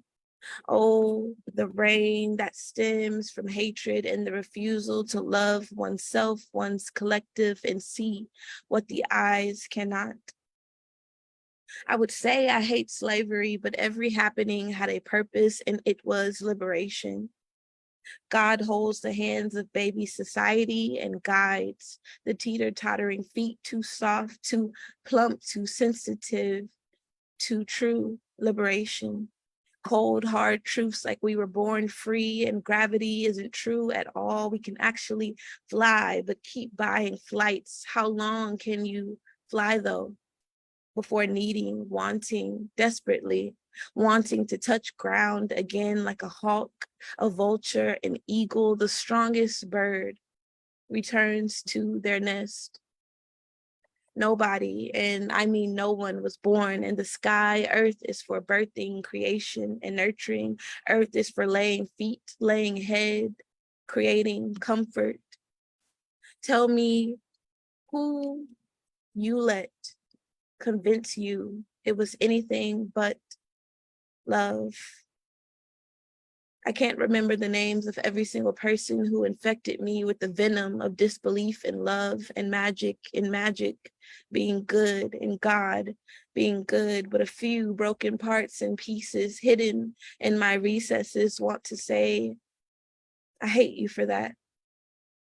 But me, I don't hate you. I see your purpose. Every villain has a story. Every villain was too poisoned and positioned by a greater villain, hoping to pass down the dark arts for which I have found the defense, for which I have become the cure. I don't hate you for it, not anymore. I love you. I love you for being the best you could be. I love me for believing in you instead of me for believing in something, anything, something. But oh, how disappointing my gullibility. Oh, how feeble my faith. Thank you for showing me the way. Thank you for leading me back inside my body when you took my body and my breath and my hope and my freedom and my consent away. What a mind game. Thank you for seemingly taking choices from me, leaving me cornered by my highest self only. Who pulled me out the fire? It was God, and they came in the body, shape, and form of my ancestors, and then myself, who is nothing without them. And then I saved me from my creativity, from my wild imagination. I saved me from believing in you so I could finally believe in me. Thank you. Thank you for holding my hand, God. Thank you for helping me to see the light and darkness as one thing. Thank you for illuminating that all the worlds see, that we divided into oceans of emotion and cultures, colors and races and nations because of self-hatred and other self-condemnations. I won't live like that. I won't live that lie. I don't like it there, but maybe once I did. Now I know the truth. Earth is emerging from under the water, the very core of us to nurture, to love, to grow, to evolve, to birth, to create seismic waves in the mantle and crust, waves so powerful, all the skeletons shake to move our tectonic plates and just wait for someone to feed us all the things we couldn't grow, couldn't get ourselves. All the love we couldn't get on our lonesome, never alone, never alone. I know, now I know ultimate and ceaseless freedom to the battered beast who doesn't detest its solitude, but basks in its never-ending freedom. Blessings befall the brave beast who sojourns. The solitude becomes the solitude and thanks me and you for leaving. Thank you. Oh my goodness, love. What a deep and profound, and it's so engrossing, my goodness. Give it up for Just love. amazing. Just amazing. How beautiful Thank you. poem. Oh, how beautiful about freedom. Thank Just you so much, amazing. everyone. I really You are appreciate it. so eloquent. You have mesmerized us. You have mesmerized us. Oh, thank you so much. I really appreciate it. Thank you. We appreciate your joining, love. Thanks for coming, and thanks, for ending this, really lost, brilliant. Wow. Please You are welcome our next. brilliant. I was just saying you are brilliant, and thank you again for holding the space for Sanan. Thank you. Thank you, love. Please welcome our next poet. Our next poet is, yes, Heera Nawaz from Bangalore, please. Am I audible? Yes, ma'am, go ahead. Okay. First of all, good evening, everybody. I would like to thank Prasanna ji for inviting me here. And I'm a bit sorry I came late, but I decided better late than never. So this poem I'm going to read out, it's called Don't Cry, Mom.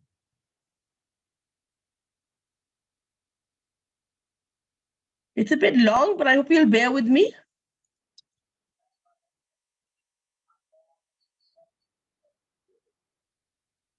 One minute. Ma'am, 3 minutes. Oh, it could be 3 minutes. Okay.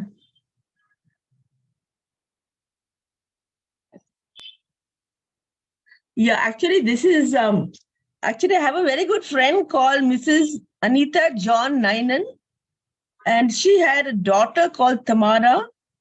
Unfortunately, at the age of 14, Tamara died of cancer. And she went, and I've written a poem imagining that I'm Tamara and I'm in heaven and I'm writing to my mother, that's Anita, just trying to comfort her. So this is how a daughter would feel when she dies before the mother. Don't cry, Mom. Tamara, my best friend Anita's daughter, was a 13-year-old teenage girl who was diagnosed with malignant cancer, which, as we all know, is fatal and incurable. Just short of her 14th birthday, she succumbed to the cancerous carcinoma. I have written the following poem, pretending that I am Tamara, who has just died and is in heaven, my purpose being to comfort her overwrought and shattered mother, Anita, and to allay her foreboding fears. Mothers of cancer victims may be able to relate to this poem. So this is my poem, and it's written as if I'm Tamara. Mummy, dear darling mummy, dearest, don't sit all cooped up on the sofa and cry. I'm your lovely and feisty daughter, Tamara, who unfortunately, by a quirk of fate, was destined to die. Yes, the culprit was the cancerous carcinoma that ebbed my strength, enfeebled me and made me weak. It slashed my spirit and vociferously sapped my energy, making me, when alive, dread my future so bleak. I remember the day I rushed to you with a headache, which persisted and which would never quite go away. At last, you took me to doctors, specialists and experts.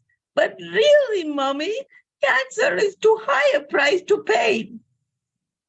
The cold, dampening diagnosis obsessed my mind as I remember staying at hospitals and leaving school.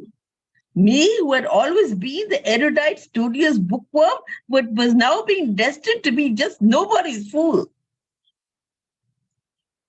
Mommy, remember how you tried your optimum best to ease, alleviate, and relieve my excruciating pain. But alas, every sickness has its doses of sordid suffering, while my emotions and feelings began to wax and wane. During these painful sessions, where I longed to improve, I was given injections and antibiotics, but never got better. The damage was done, the disease cells proliferating as the diagnosis weaved its curses in spirit and in letter. Chemotherapy and radiation were two treatments that sapped me of my strength when I tried to improve my life. I tried philosophy when I realized that my life was doomed. Mommy, I will never be a girlfriend. I will never be a wife. Hospitals are depressing places, and the medicines are usually bitter. While I ask God, why are these multiplying of my cells making me always listless, fatigued, tired, and despondent? But the worst blow being, I will never experience wedding bells.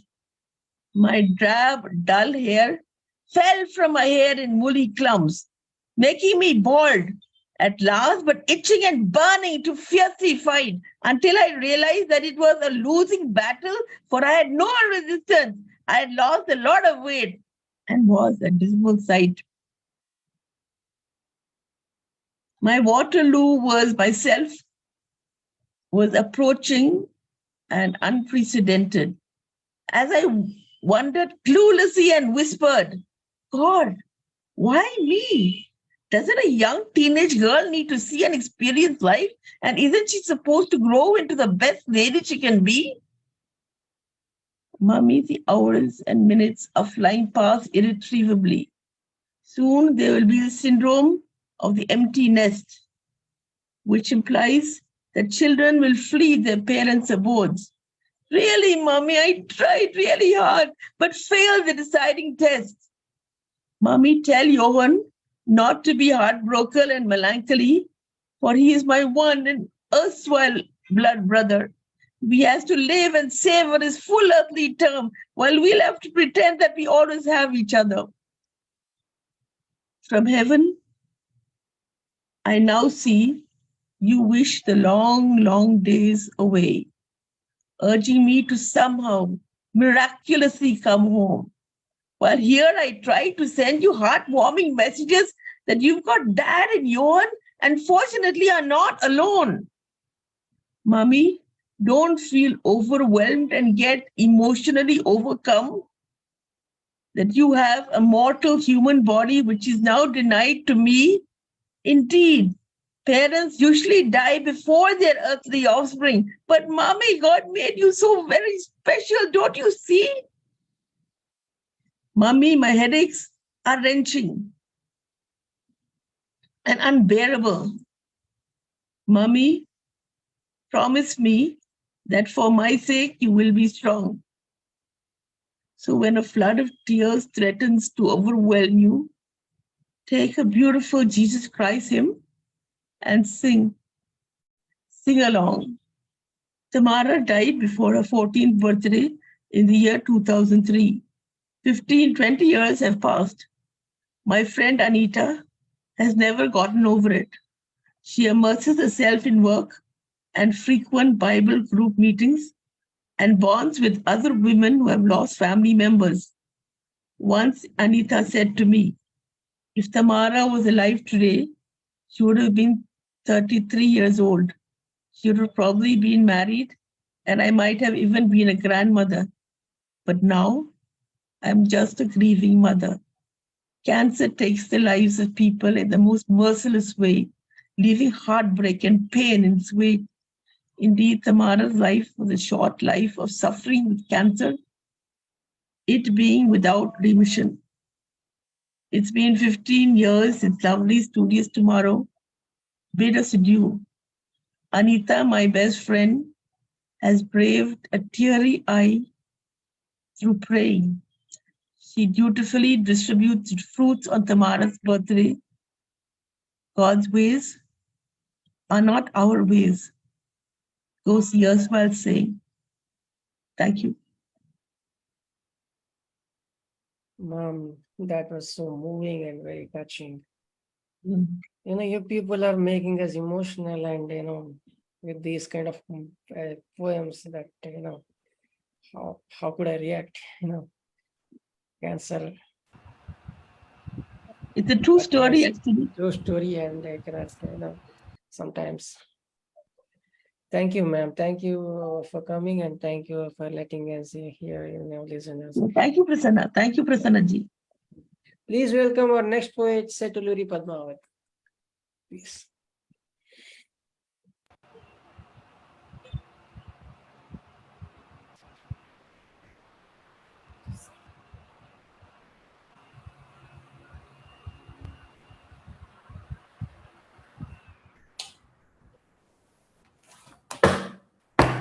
Sorry.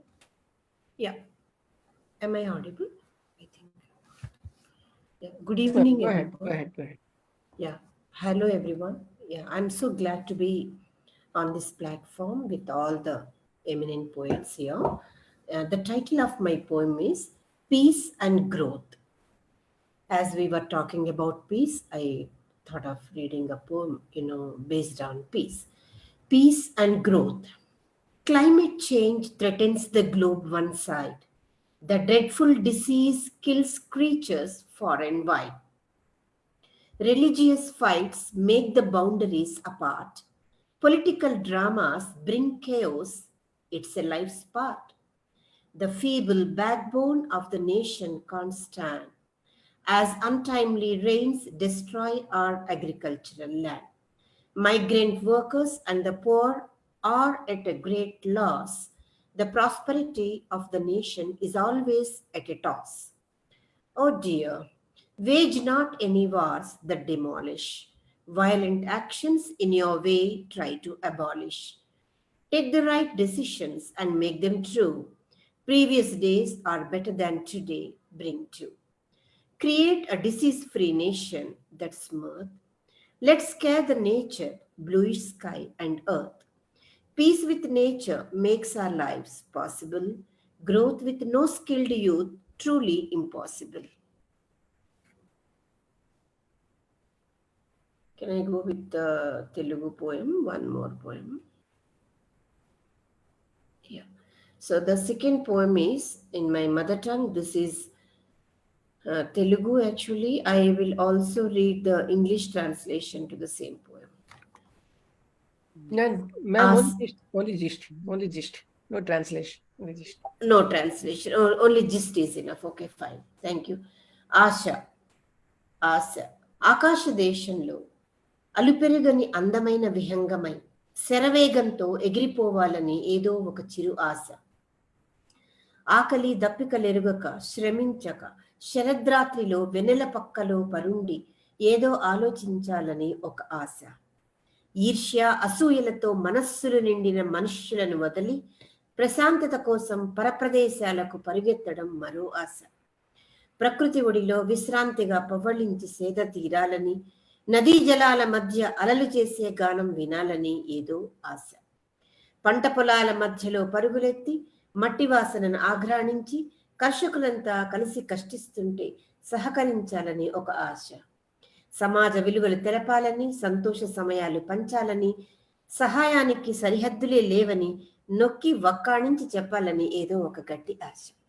So this is my wish that, I just want to share my happiness, help the society, and, live happily among good human beings and enjoy the nature, enjoy the moonlight. That is what thank you. Oh, beautiful, ma'am. So beautiful. Excellent. I love the wordsmithing here. Right. So beautiful. Wow. That Thank was you. Padmavati Setaluri, my dear friends. Please give it up. Yes. Up next is,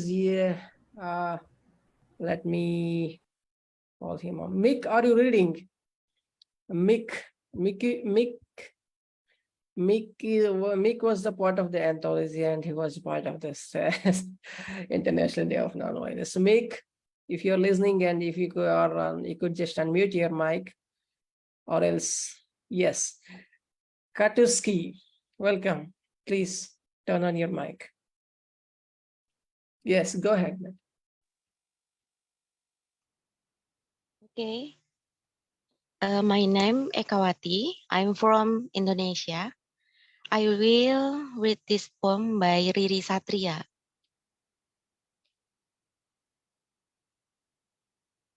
Under the Eiffel Tower. I wrote a poem on a blue paper, sitting on a park under the Eiffel Tower, by the river Seine in the winter. The poem about me, frozen. What happened to me? What happened? Something hooks me in the city. The poem is really silent to the bone. I miss my home. I miss my beach and sea. I miss my son. I miss you. I miss you. Take my soul to you. Eiffel Tower, 21 December 2016. Thank you. Excellent, Katuski. Thanks for joining from Indonesia, and thanks to Rissa for letting Katuski join. Yes, Rissa, are you reading? Rissa. Rissa. Yes. My Yes. voice here there? Yes, please go ahead. Okay, thank you.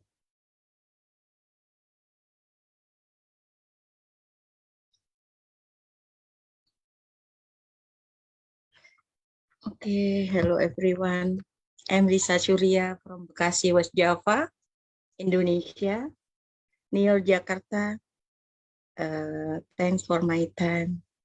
Tonight, I will reading the title poem, Sunset on the Land of Osing.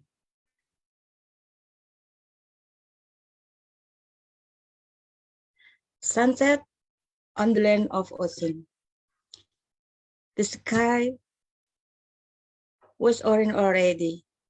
The rest of the story, the land of Osing, still burning brightly in the furnace of a story, hurriedly all karma.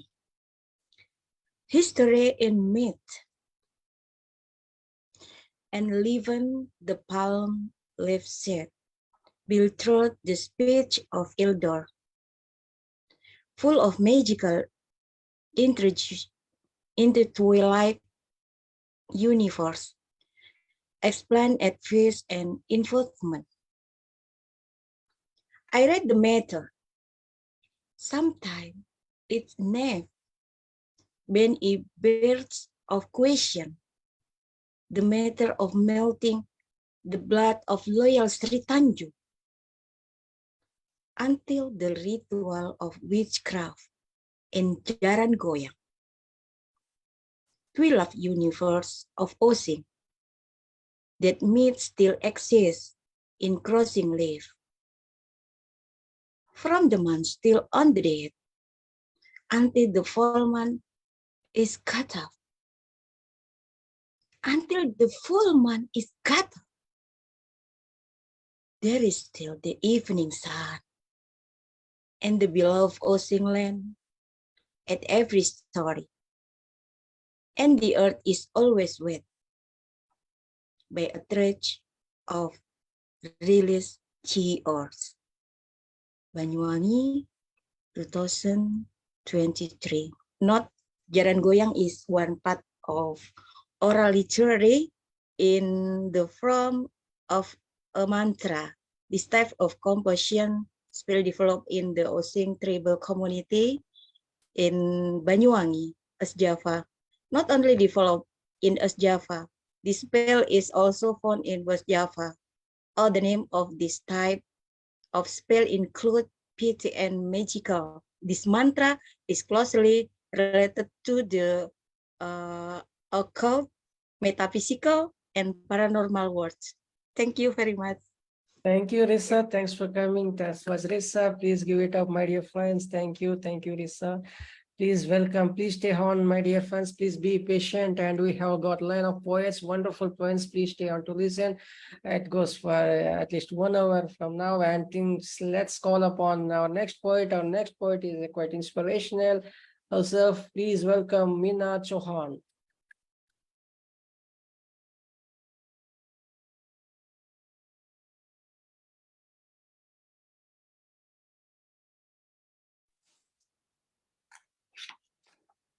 Yes, ma'am. So, okay. Good evening, Prasanna. Good morning and good afternoon, all my poets. So tomorrow is Mahatma Gandhi's birthday, Gandhi Jayanti. So I have written one poem in Hindi, Bapu. बापू, राष्ट्रपिता आप कहलाते हो, राष्ट्रपिता आप कहलाते हो, सभी प्यार से कहते बापू, आपने हमें सत्य और अहिंसा का पाठ पढ़ाया, आपने हमें सत्य और अहिंसा का पाठ पढ़ाया, आंखों पे चश्मा, हाथ में लाठी और चेहरे पे मुस्कान, दिल में था आपका हिंदुस्तान जिसे आपने स्वतंत्र भारत बनाया, राष्ट्रपिता कहलाते हो, सभी प्यार से कहते बापू। जात पात को भूलकर आप जीना सिखाते थे, सादा जीवन और उच्च विचार, बड़ों को दो सम्मान, छोटों को प्यार, जितनी जरूरी ईश्वर की भक्ति, उतनी जरूरी स्वच्छ और सादगी, सत्य अहिंसा के आप पुजारी, दोनों शास्त्र थे आपके भारी, रुई से सूत बनाते थे, चरखा नित्य चराते थे, सत्य अहिंसा के आप पुजारी, दोनों शास्त्र थे आपके भारी, रुई के सूत बनाते थे, चरखा नित्य चलाते थे, अपना उत्पाद स्वदेशी, सबको यही सिखाते थे, आपके थे तीन बंदर, बुरा न बोलो, बुरा न सुनो, ना देखो बुरा, बापू आपके महान विचार, राष्ट्रपिता कहलाते हो, सभी प्यार से कहते बापू, राष्ट्रपिता कहलाते हो, सभी प्यार से कहते बापू. This is a small poetry. So you find it to second one. So I have written in Hindi only. This is about our village land. How village is calling these days. We are not going to see the village. We are not staying there. So she is calling us. So I have written in गांव की माटी. गांव की माटी. माटी गांव की रही मुझे पुकार. माटी गांव की रही मुझे पुकार. क्यों तुम मुझको भूल गए, आ जाओ एक बार. क्यों तुम मुझको भूल गए, आ जाओ एक बार. बाग बगीचे तेरी राह निहारे, पेड़ों पे चिड़िया शोर मचाए. कब आओगे गांव, आ जाओ एक बार. क्यों मुझको तुम भूल गए, आ जाओ एक बार. अन्नपूर्णा माँ खेतों में बिराजे. ढोल मजीरे मंदिर में बाजे. खलिहानों में है दौलत पड़े, हीरे मोती से खेत जड़े. नदियां का है निर्मल धारा, शीतल जल है सबको प्यारा. क्यों मुझको तुम भूल गए, आ जाओ एक बार. आकर खेतों की पगड़ियों में घूम लो. माटी को आके चूम लो. एक बार गांव घूम लो. चंदन है गांव की माटी, अपने माथे पे लगा लो. माटी को आके चूम लो. एक बार गांव घूम लो. चंदन है गांव की माटी, अपने माथे पे लगा लो. क्यों मुझको भूल गए तुम, आ जाओ एक बार. तुम माटी के एक मूरत हो. तुम माटी के एक मूरत हो. तुम्हें माटी में ही मिलना है. मन का दौलत पार हमारे, है सादा और सुंदर व्यवहार हमारा. आ जाओ एक बार. क्यों मुझको तुम भूल गए, आ जाओ एक बार. आ जाओ एक बार. बहुत खूब मैम, बहुत खूब, बहुत. A flavor of soil that the way calling us. That's so beautifully expressed, beautifully expressed. I could see the tears in your eyes too. You're kind of. So thank you, Prasanna. Thank you so much. Thank you. Please welcome our next poet. Our next poet is Maria Elvera. Please, yes.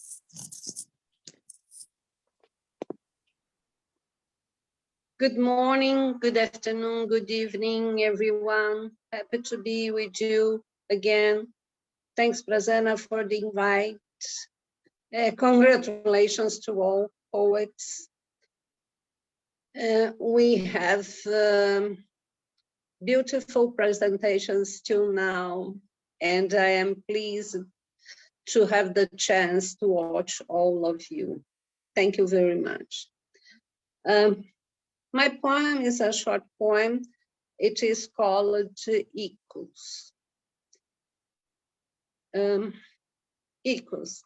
In the darkness of the night,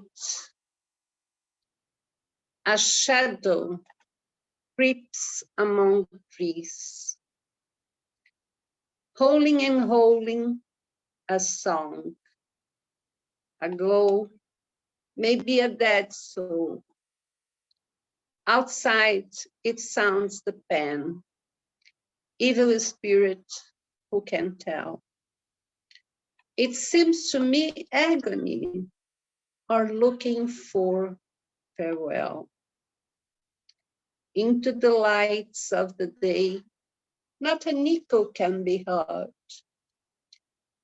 Evil spirit in her stash, angelic soul free for words.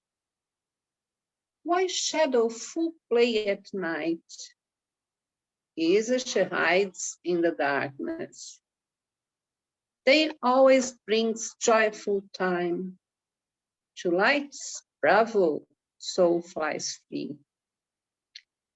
Echoes, ears mine, listen to. I used to say a prayer every night before sleep. Now I cannot hear her more. Thank you very much. Thank you, Maria. Thanks, thanks for staying on and thanks for coming. And yes, my dear friends, that was Maria. And please stay on. We got a line of poets. Please welcome our next poet. Our next poet is Whitaker from Colorado. He's a lovely human being and a close friend of mine. Please welcome Ray Whitaker.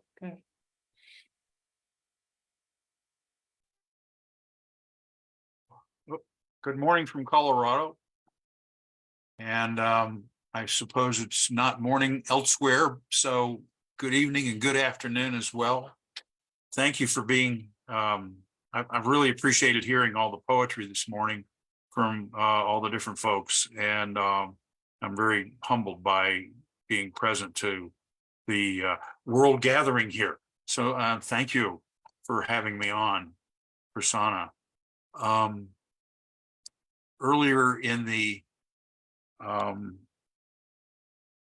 broadcast here, you mentioned having a poem in English and having a poem in your native language, and I will attempt to do that today. I will have the English language one and a Southern American one. So we'll see how that goes.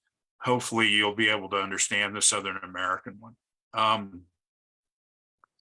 First piece I have today is called The Children of Uranium. And it kind of speaks to what Richard read earlier today. The children of uranium.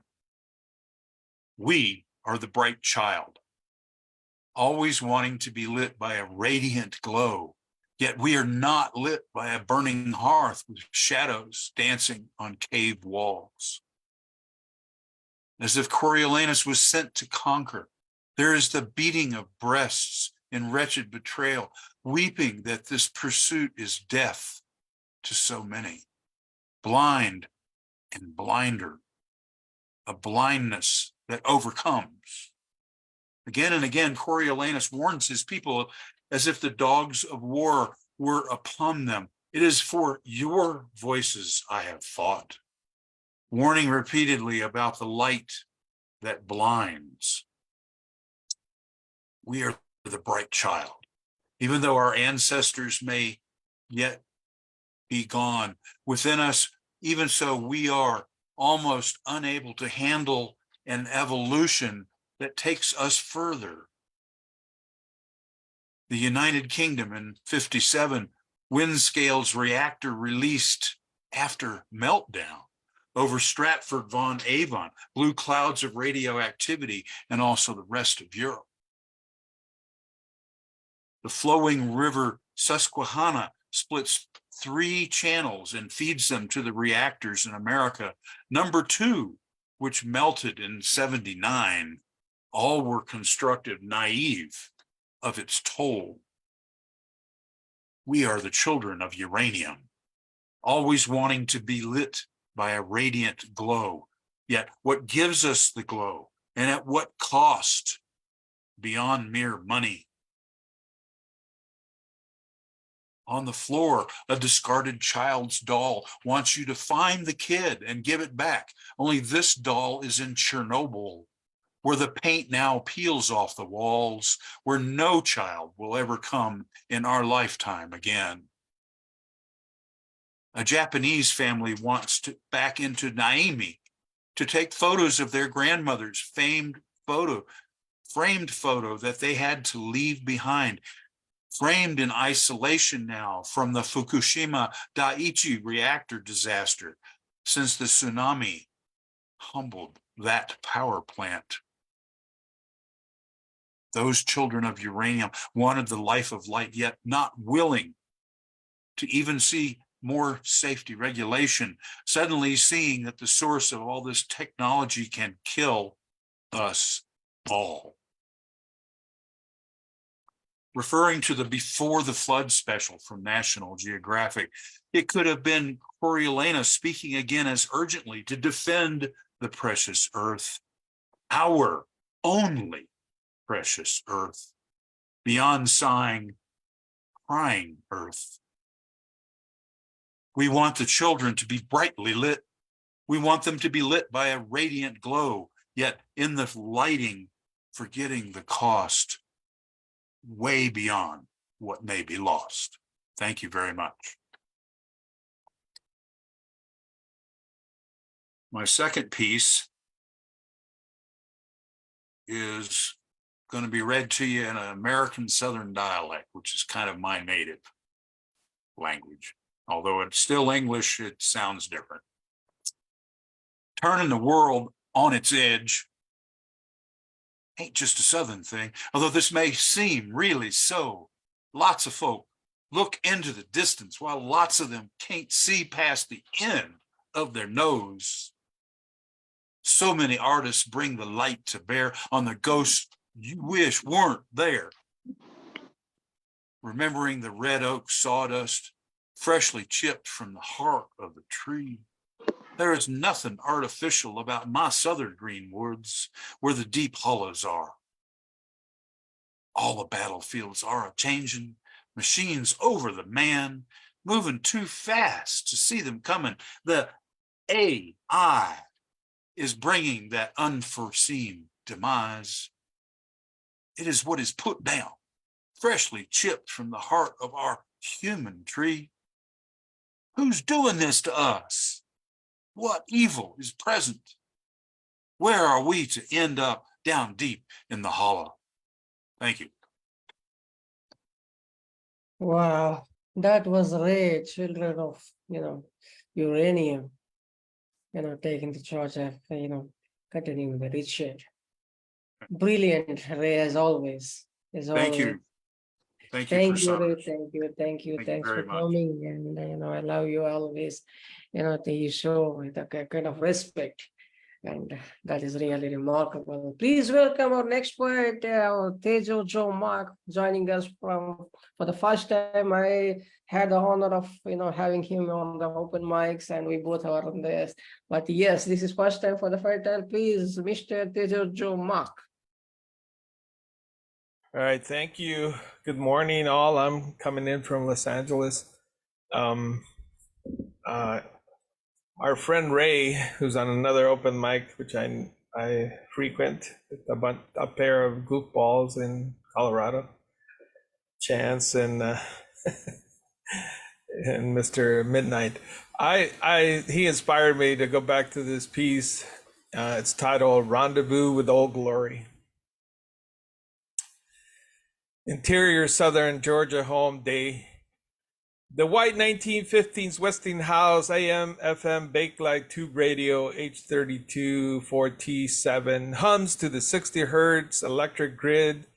The Westinghouse white facade has accumulated crud from years of cooking, many greasy meals. The radio gives up a southern style hiss with its distorted S sounds buzzing from electrical grid, and finally twittering with signal overload. Typical Southern white radio host gets up to the mic. Eric Erickson.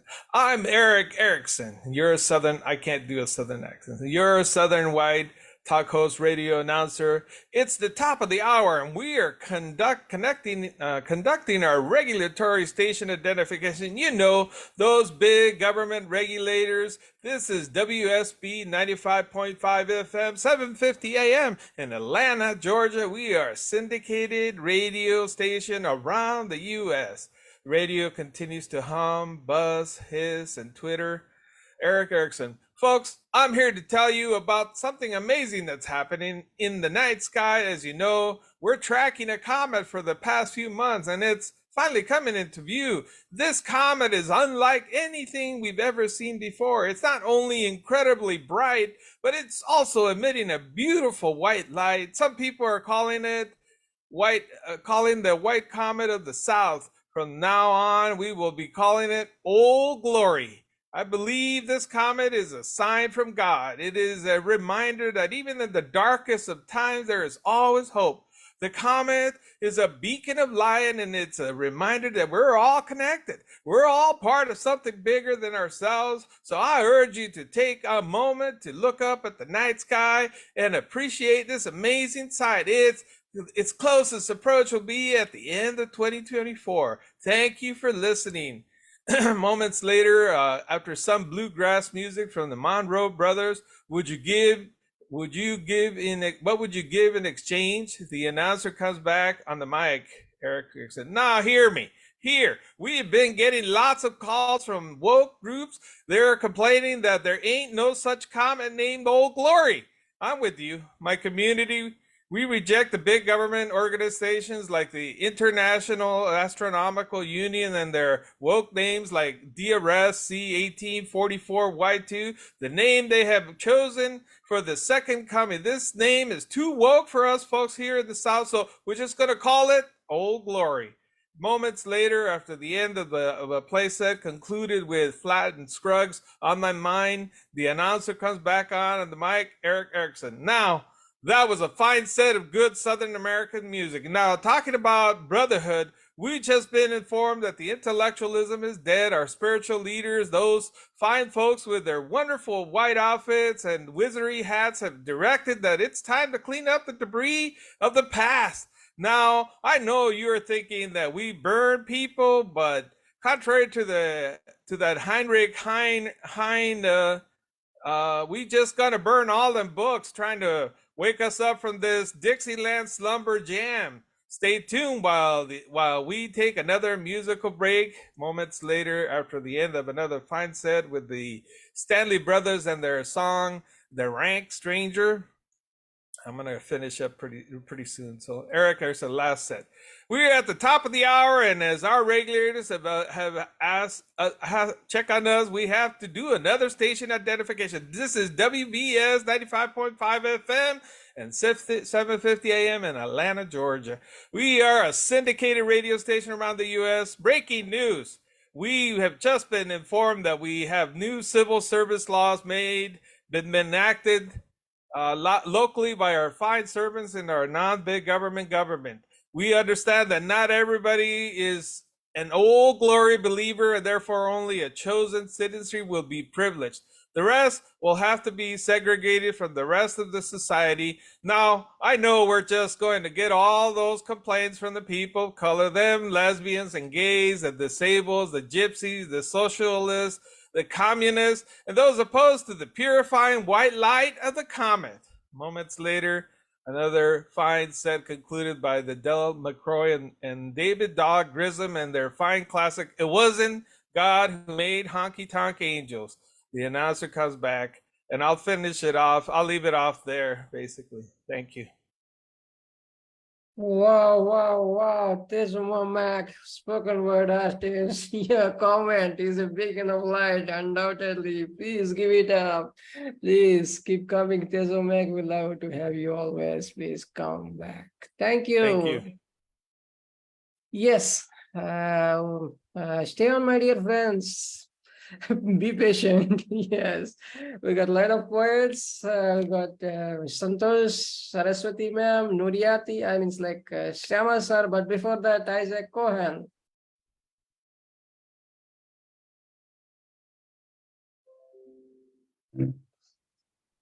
Dear Kumar and dear all my friends in the world, today is a holiday of the Jews, and to all my friends in the world. Issac Cohen, dear Bird, dear Bird, please carry me by your wings so I feel like a baby. And second, Issac Cohen, kill the world. The world is injured in many places. Let's kill it by ending all wars and planting flowers of peace. Thank you, Issac Cohen, Israel. Thank you, Issac. That was so lovely, crisp and sweet as always. That was Issac. Thank you. Thanks for coming. Thanks. Please welcome our next poet, Gangalaxmi Patnaik.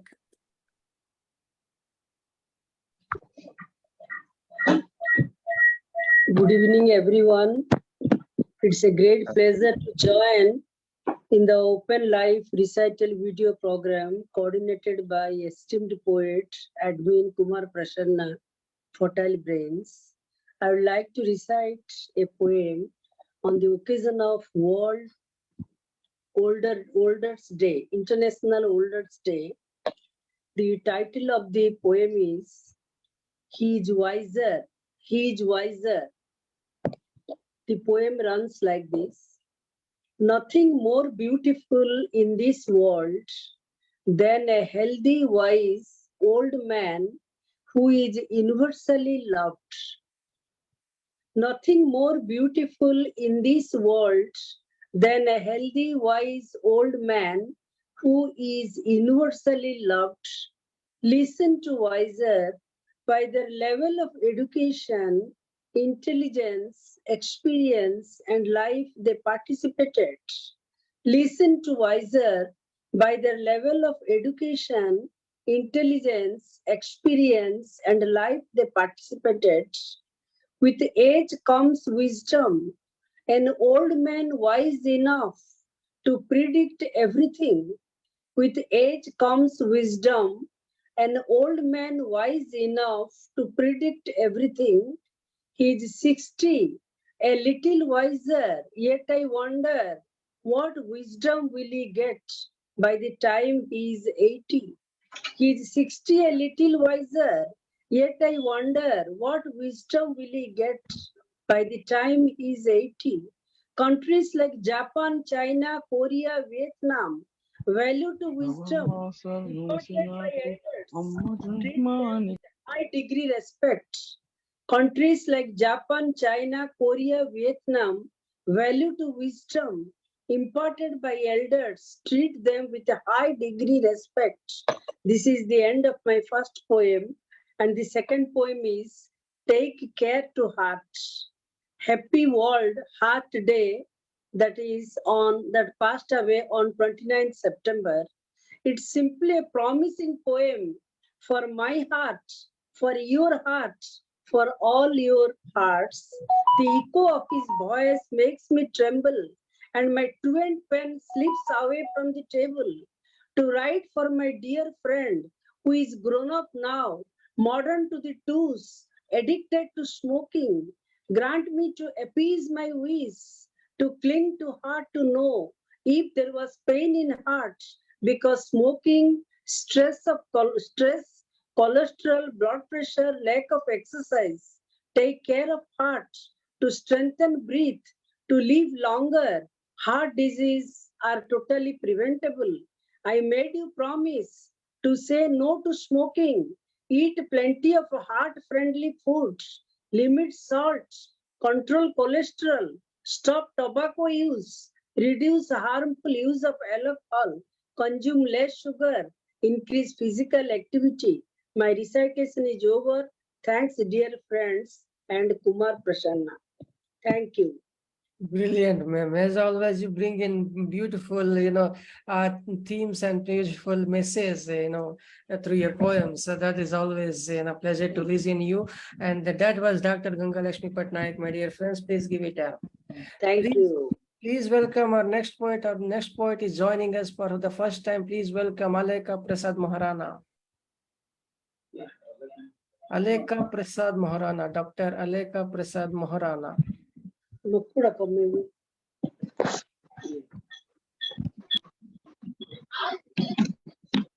Yes, sir, go ahead. Welcome, Prasannaji. Welcome to all poets and poetess who are present here in the recitation program.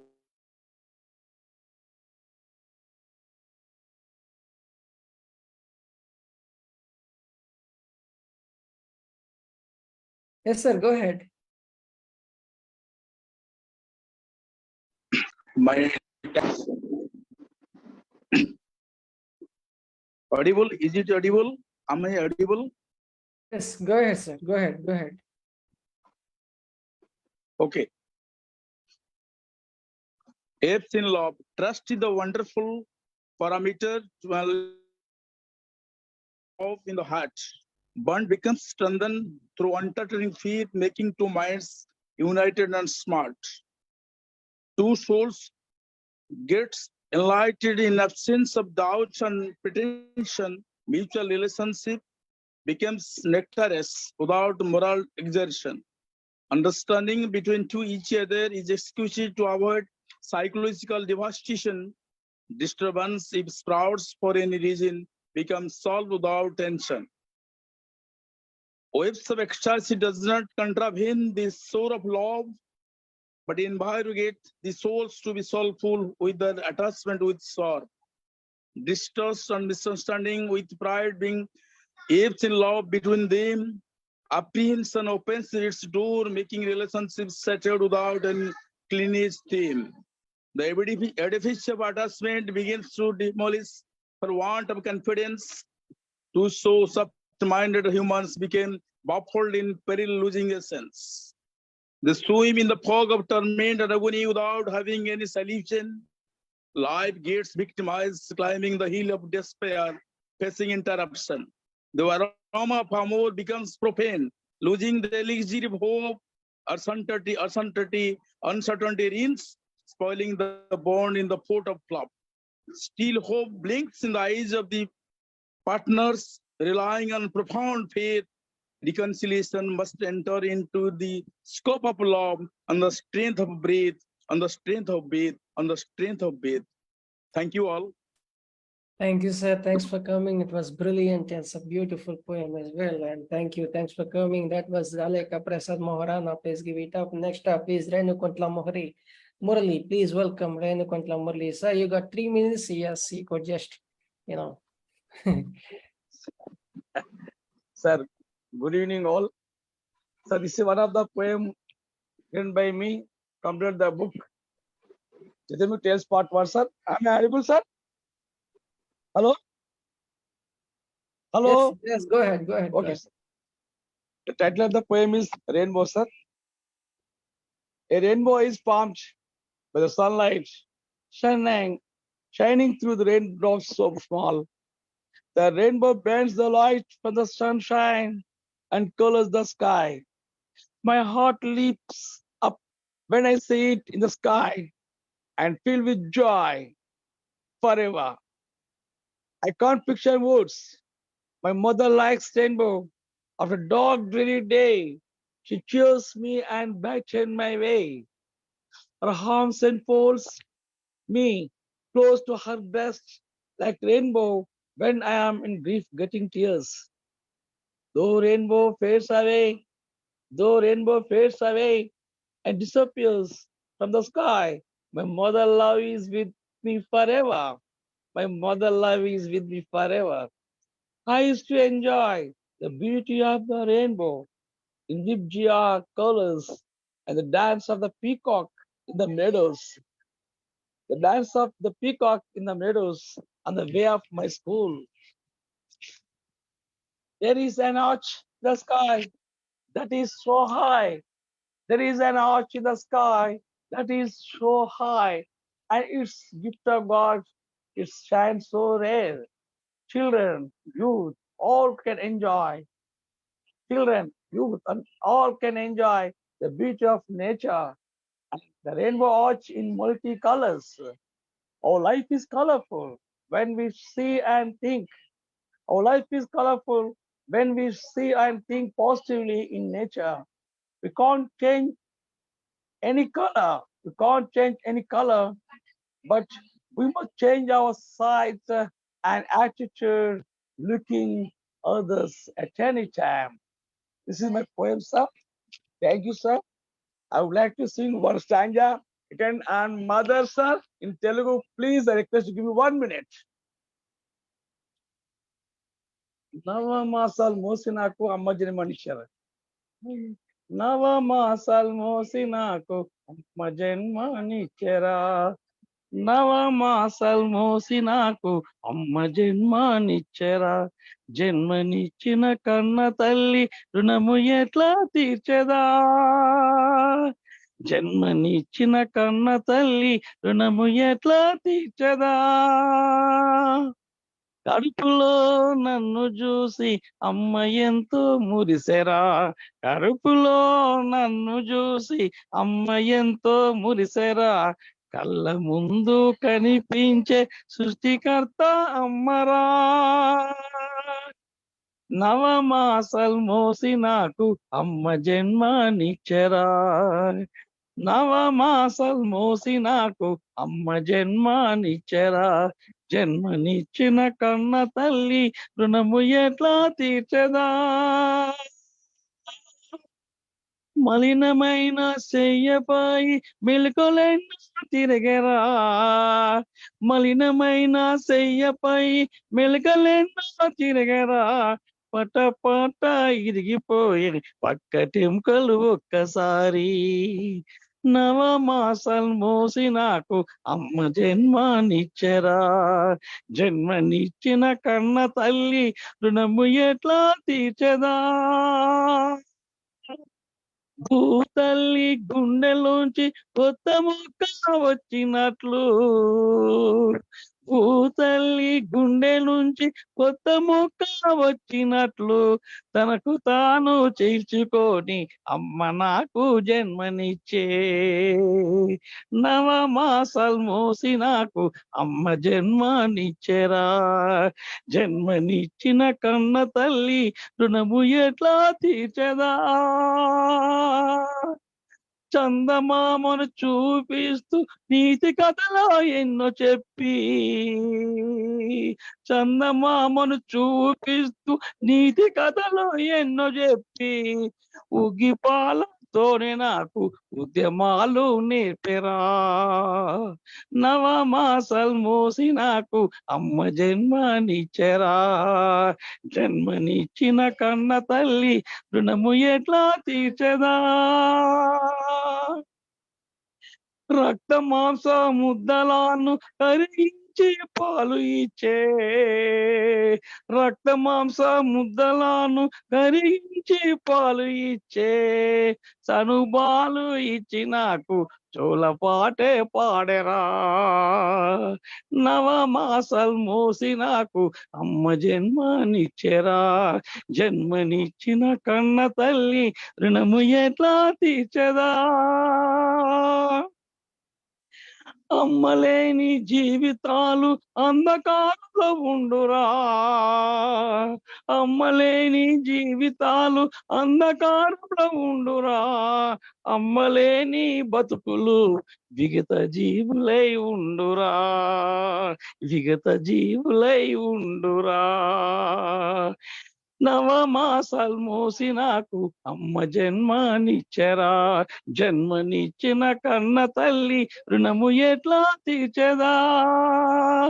కన్న తల్లి కడుపులో 1000 సార్లు పుట్టినా. కన్న తల్లి కడుపులో 1000 సార్లు పుట్టినా. రుణము తీరదు ఎన్నడు ఇలలో నా సోదరా. రుణము తీరదు ఎన్నడు ఇలలోను సోదరా. Thank you, sir. thank you, sir. Thank you for joining. That was Renu, wonderful rendition. So please give it up. Please welcome our next poet, Millie Das. We have Saraswati Paul Into and Til Santosh Kumar and many more. Please welcome Millie Das. Hello, Hello, ma'am. can you hear me? Yes, ma'am. Good evening to all of you. Good evening to all of you. Thank you so much. Nice to meet with all of you. Thank you, Prashnaji, for your invitation. Now I'm going through my poem, When You Reading Me. Tears roll down on my cheeks when you reading me. My heart races to understand what is happening with me. Who am I? What to do? Why I am doing this? The history that lives in my blood. I cry every day and night. Don't know why am I crying? Why I am lamenting?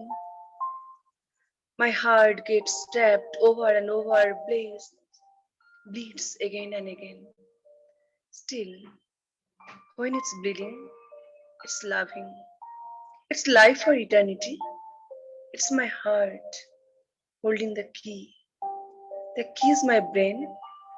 The key is my pain. Thank you so much.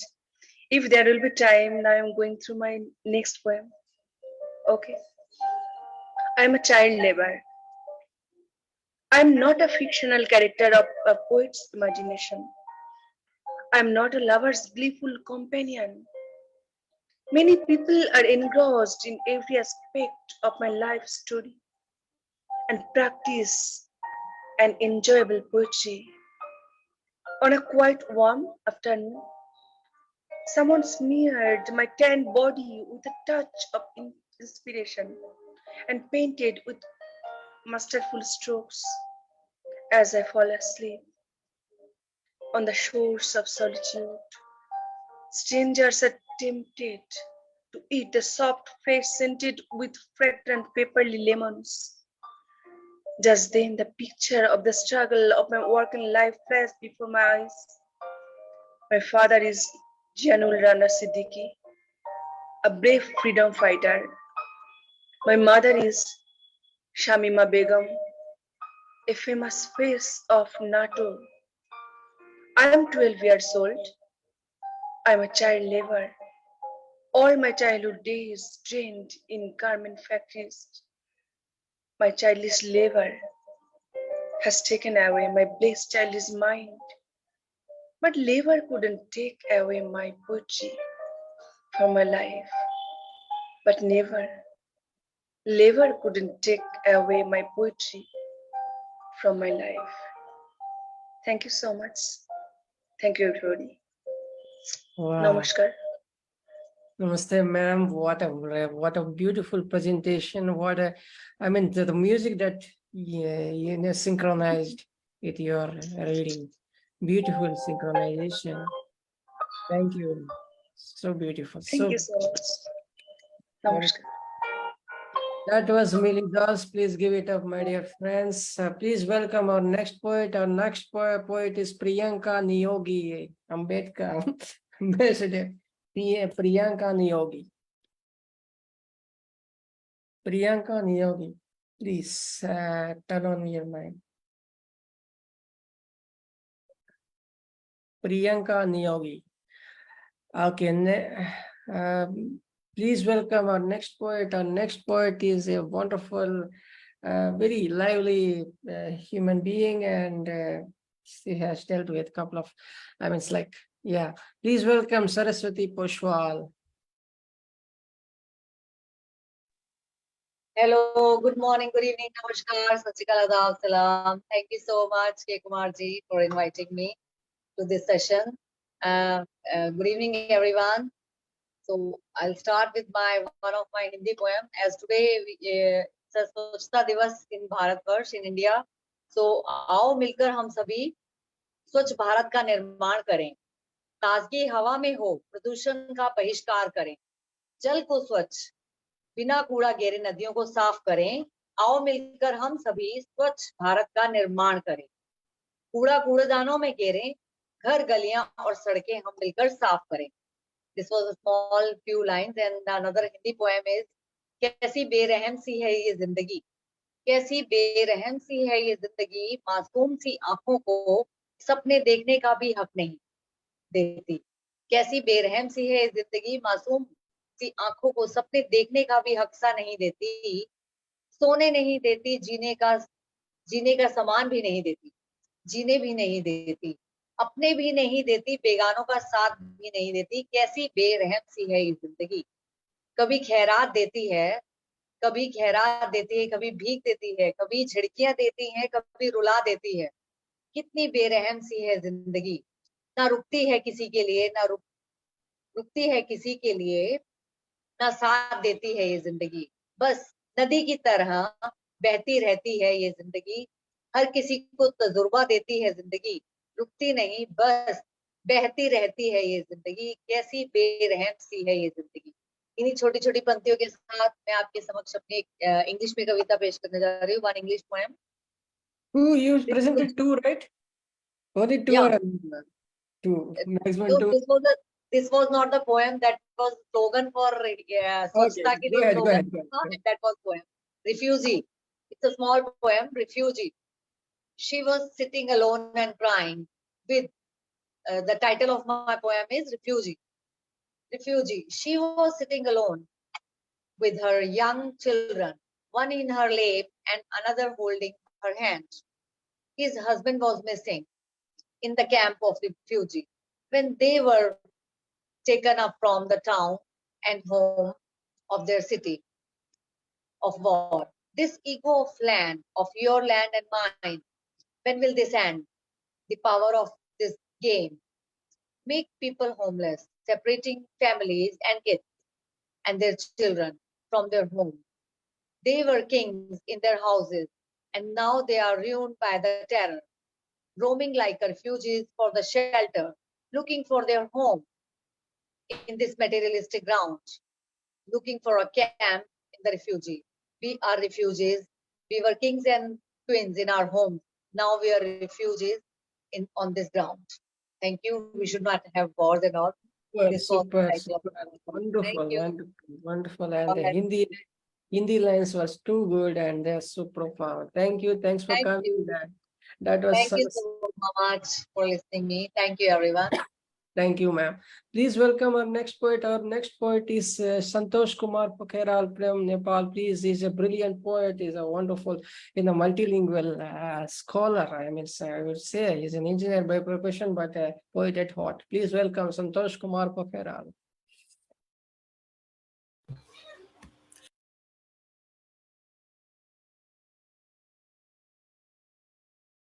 Please unmute your mic, sir. Yeah, it's a very good evening from chill Kathmandu. We feel already chill here.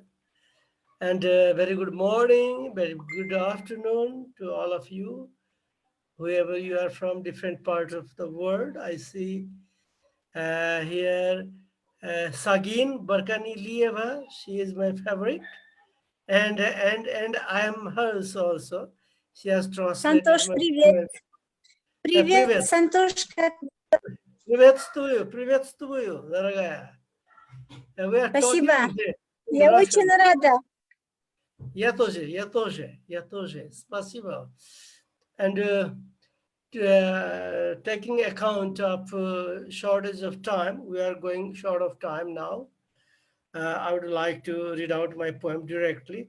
I have two poems, one in Hindi because I was a few years ago in Meerut, Delhi Meerut. I was invited by the Meerut University, and I have dedicated a poem to a shoemaker. It is in Hindi, and then after a very short poem in English. Please bear me, tolerate me.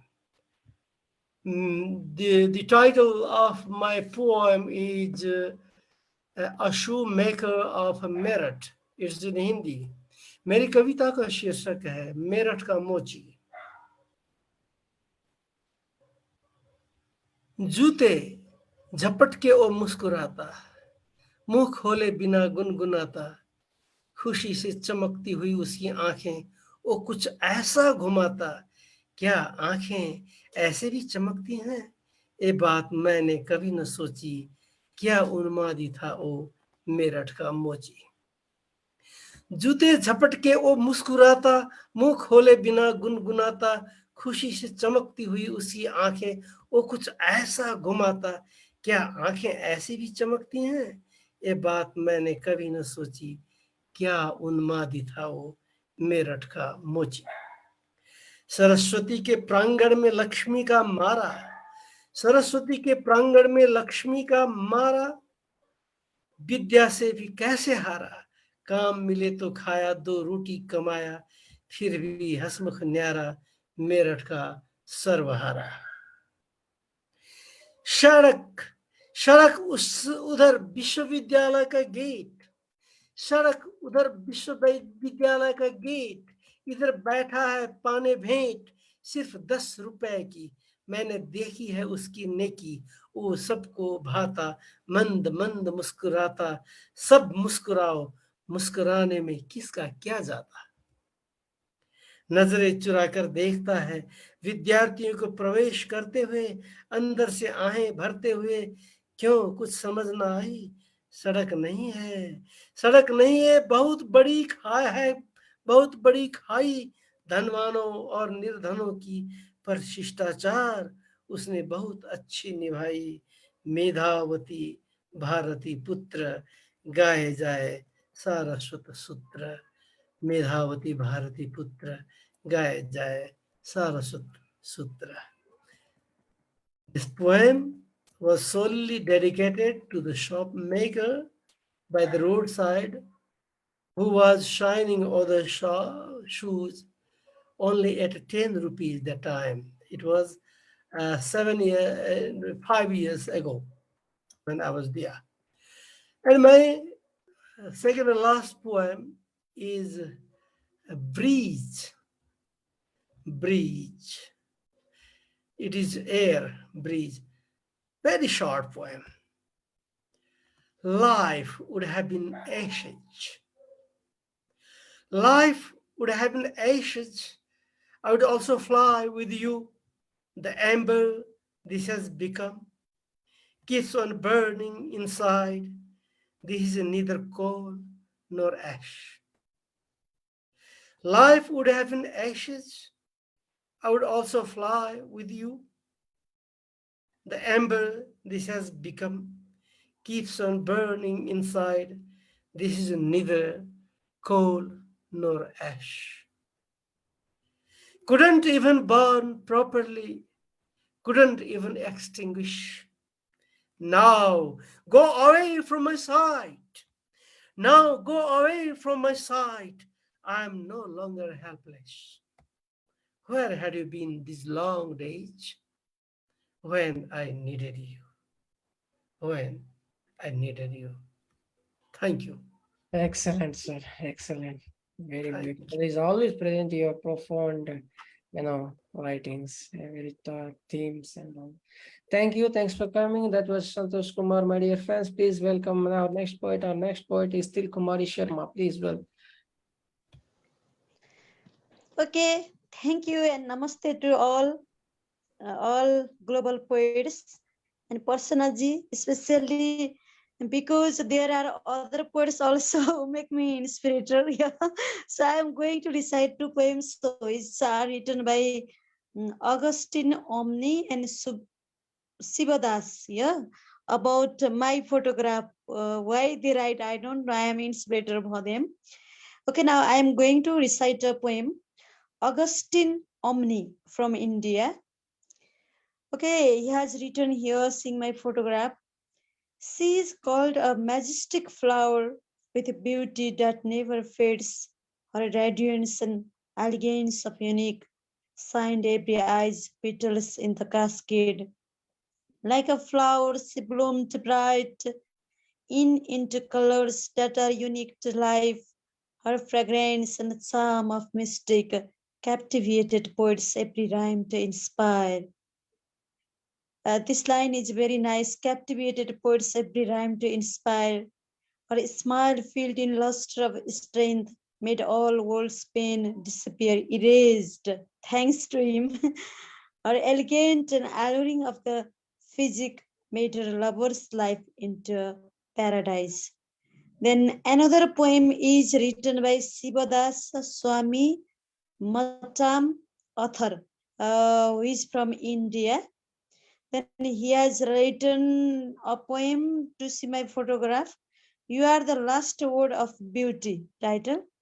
Then he has written, in the garden of existence, you bloom to freely, a masterpiece of nature for all to see. In your grace and charm, hearts find their duty. In your portions, you are the last word of beauty. Amidst life's chaos, like the guiding star, your radiance shines from near and far. In every sunrise, in each moonlit night, you are the essence of all that's right. Your smile, a canvas of joy and delight, paints colors of hope in the darkest night. In your laughter, the world finds unity. In your embrace, your beauty's finality. With every word you speak, a melody, a symphony of pure and free love. In your kindness, humanity is true duty. In your existence, you are the last word of beauty. Thanks for them, because they also inspire me. Yeah? Because of that, I read their poems to make a lively for them. Yeah. Okay. Thank you for Beautiful, you, beautiful. Personaji, and others. Thank Yeah. you, Thank you very much. thank Okay. you. Namaste. Thank you. Beautiful, and credit goes to the original poets, beautifully written. Please welcome our next poet. Our next poet is Shyama Prasad Patnaik, who is a retired banker and veteran of Gangalaxmi Patnaik. Please welcome. Thank you, Prasanna sir, for inviting me to recite my poems. And a very good evening to all honorable poets around the globe. So I am honored to recite my poem. First of all, I would like to recite a poem in my mother tongue, that is Odia.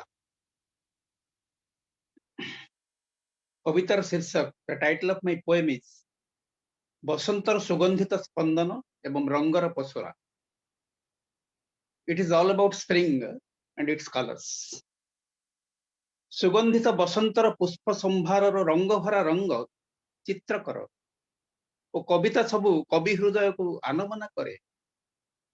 रंगीन प्रजापति एवं फूल उपरे मधु आहरण पई बुलुथिबा बहुमाछी भौर हृदय रे गुंजरण सृष्टि करे सुगंधित cherry फूल श्वेत लिली मल्ली डैफोडिल विभिन्न रंगर गोलाप बगीचा महुआ फूलर मतुआला बास्ना मिठा आंब पाचिला पणस सहित सुगंधित फलर प्रचुरता कोमल पवन शीतल मंद मंद वर्षार झंकार संध्याकालीन मिछि मिछिया अंधार क्षीण आलोक सुमधुर गायक नाइटिंगेल कोइलीर कुहुतान मनोहरा विहंग स्कायलार्कर मधुर स्वर एवं चलचंचल शासक रोमांचित कवि विदेशी तथा प्रवासी भारतीय माने विमोहित होई जान ह्रद तट बगीचारे सेमानंकर अस्थायी बासस्थान स्थापन करंती प्रकृतिर सौंदर्य उपभोग करिबा पाई शीतल समीरण कविता मालार उच्छ्वास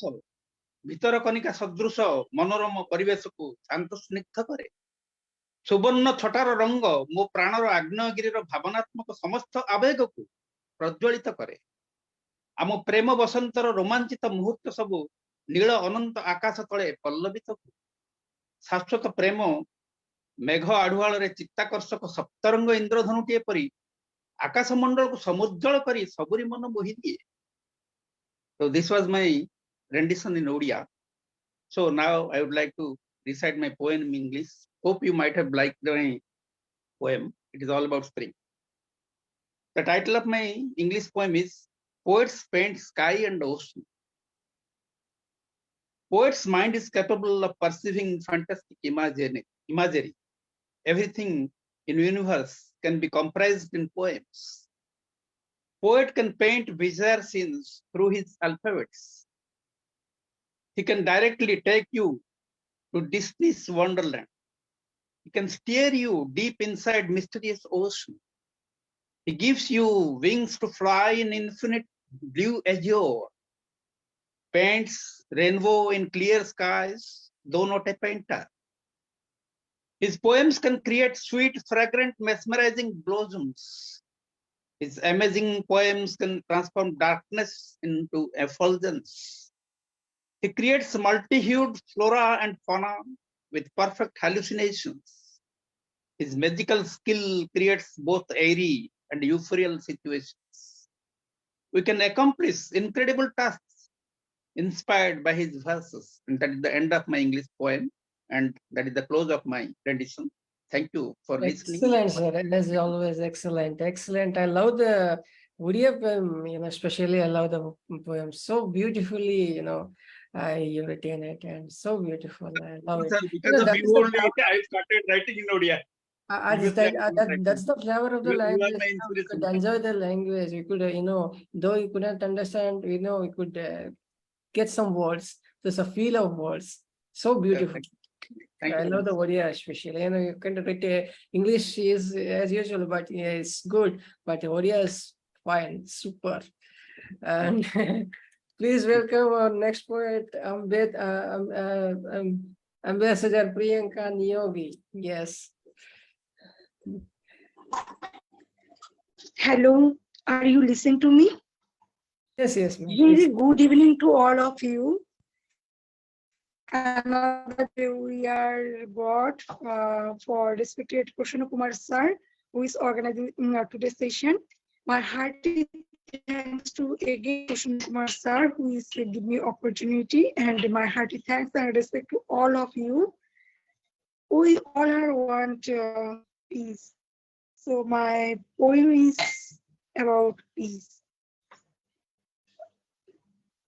কবিতা শান্তি ছড়াই কবি প্রিয়াঙ্কা নিয়োগী পৃথিবীকে শান্তিপূর্ণ রাখতে গান ধরতে হবে শান্তির গান সেই গানে থাকবেই শান্তি ছড়ানোর আহ্বান প্রতিটি হৃদকে করে তুলবে শান্তিপূর্ণ হবে শান্তি স্থাপনের বীজ শান্তি বপনের বার্তায় থাকবে শান্তিপূর্ণ কাজ করার প্রতিশ্রুতি বর্তমান কবিতর উড়িয়ে দেয় যেমন এই মনের শান্তি উড়াবো তেমনি শান্তির রঙে পৃথিবী শান্ত থাকে সকাল দুপুর সন্ধ্যা রাতে শান্তির মেসেজ দিতে হবে সকলকে শান্তিপূর্ণ আচরণে শান্তি ধরে রাখতে হবে প্রতিক্ষণ ধন্যবাদ সকলকে thank you so much to all of you now I am going to my next poem actually what is very important for us and it will give our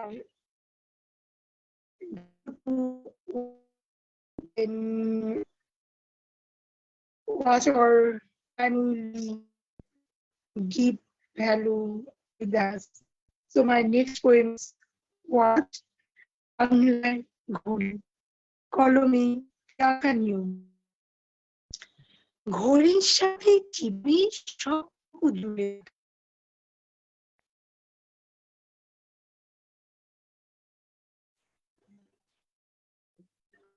Yes, Priyanka, there's, there is some little, kind of audio issue. Maybe that's because of a network, internet or something like that. But yes, that was a great poem that, my dear friends, and thank you, Priyanka, thank you, and she's God. And that is it, my dear friends, and yes, thanks for making it tonight, and tomorrow is October 2nd, and I will be reading from the Song of Blues, and please stay home. I mean, please, on Wednesday at 9 p.m. An International Day of Nonviolence. Today, this is my 4 lines for you. Those were the days man is with man in the absent tides. Now one is after, for the blood lost he, the humane soul. Thank you, my dear. Thank you, and thanks for having me. Yes, you get the live streaming on my page, and the Fertile Brains page, and this recording will be uploaded on YouTube. So please share with as many as you can. And so this is it. Thank you, thank you, thank you. See you next week. Good night, everybody. Good night. Good night.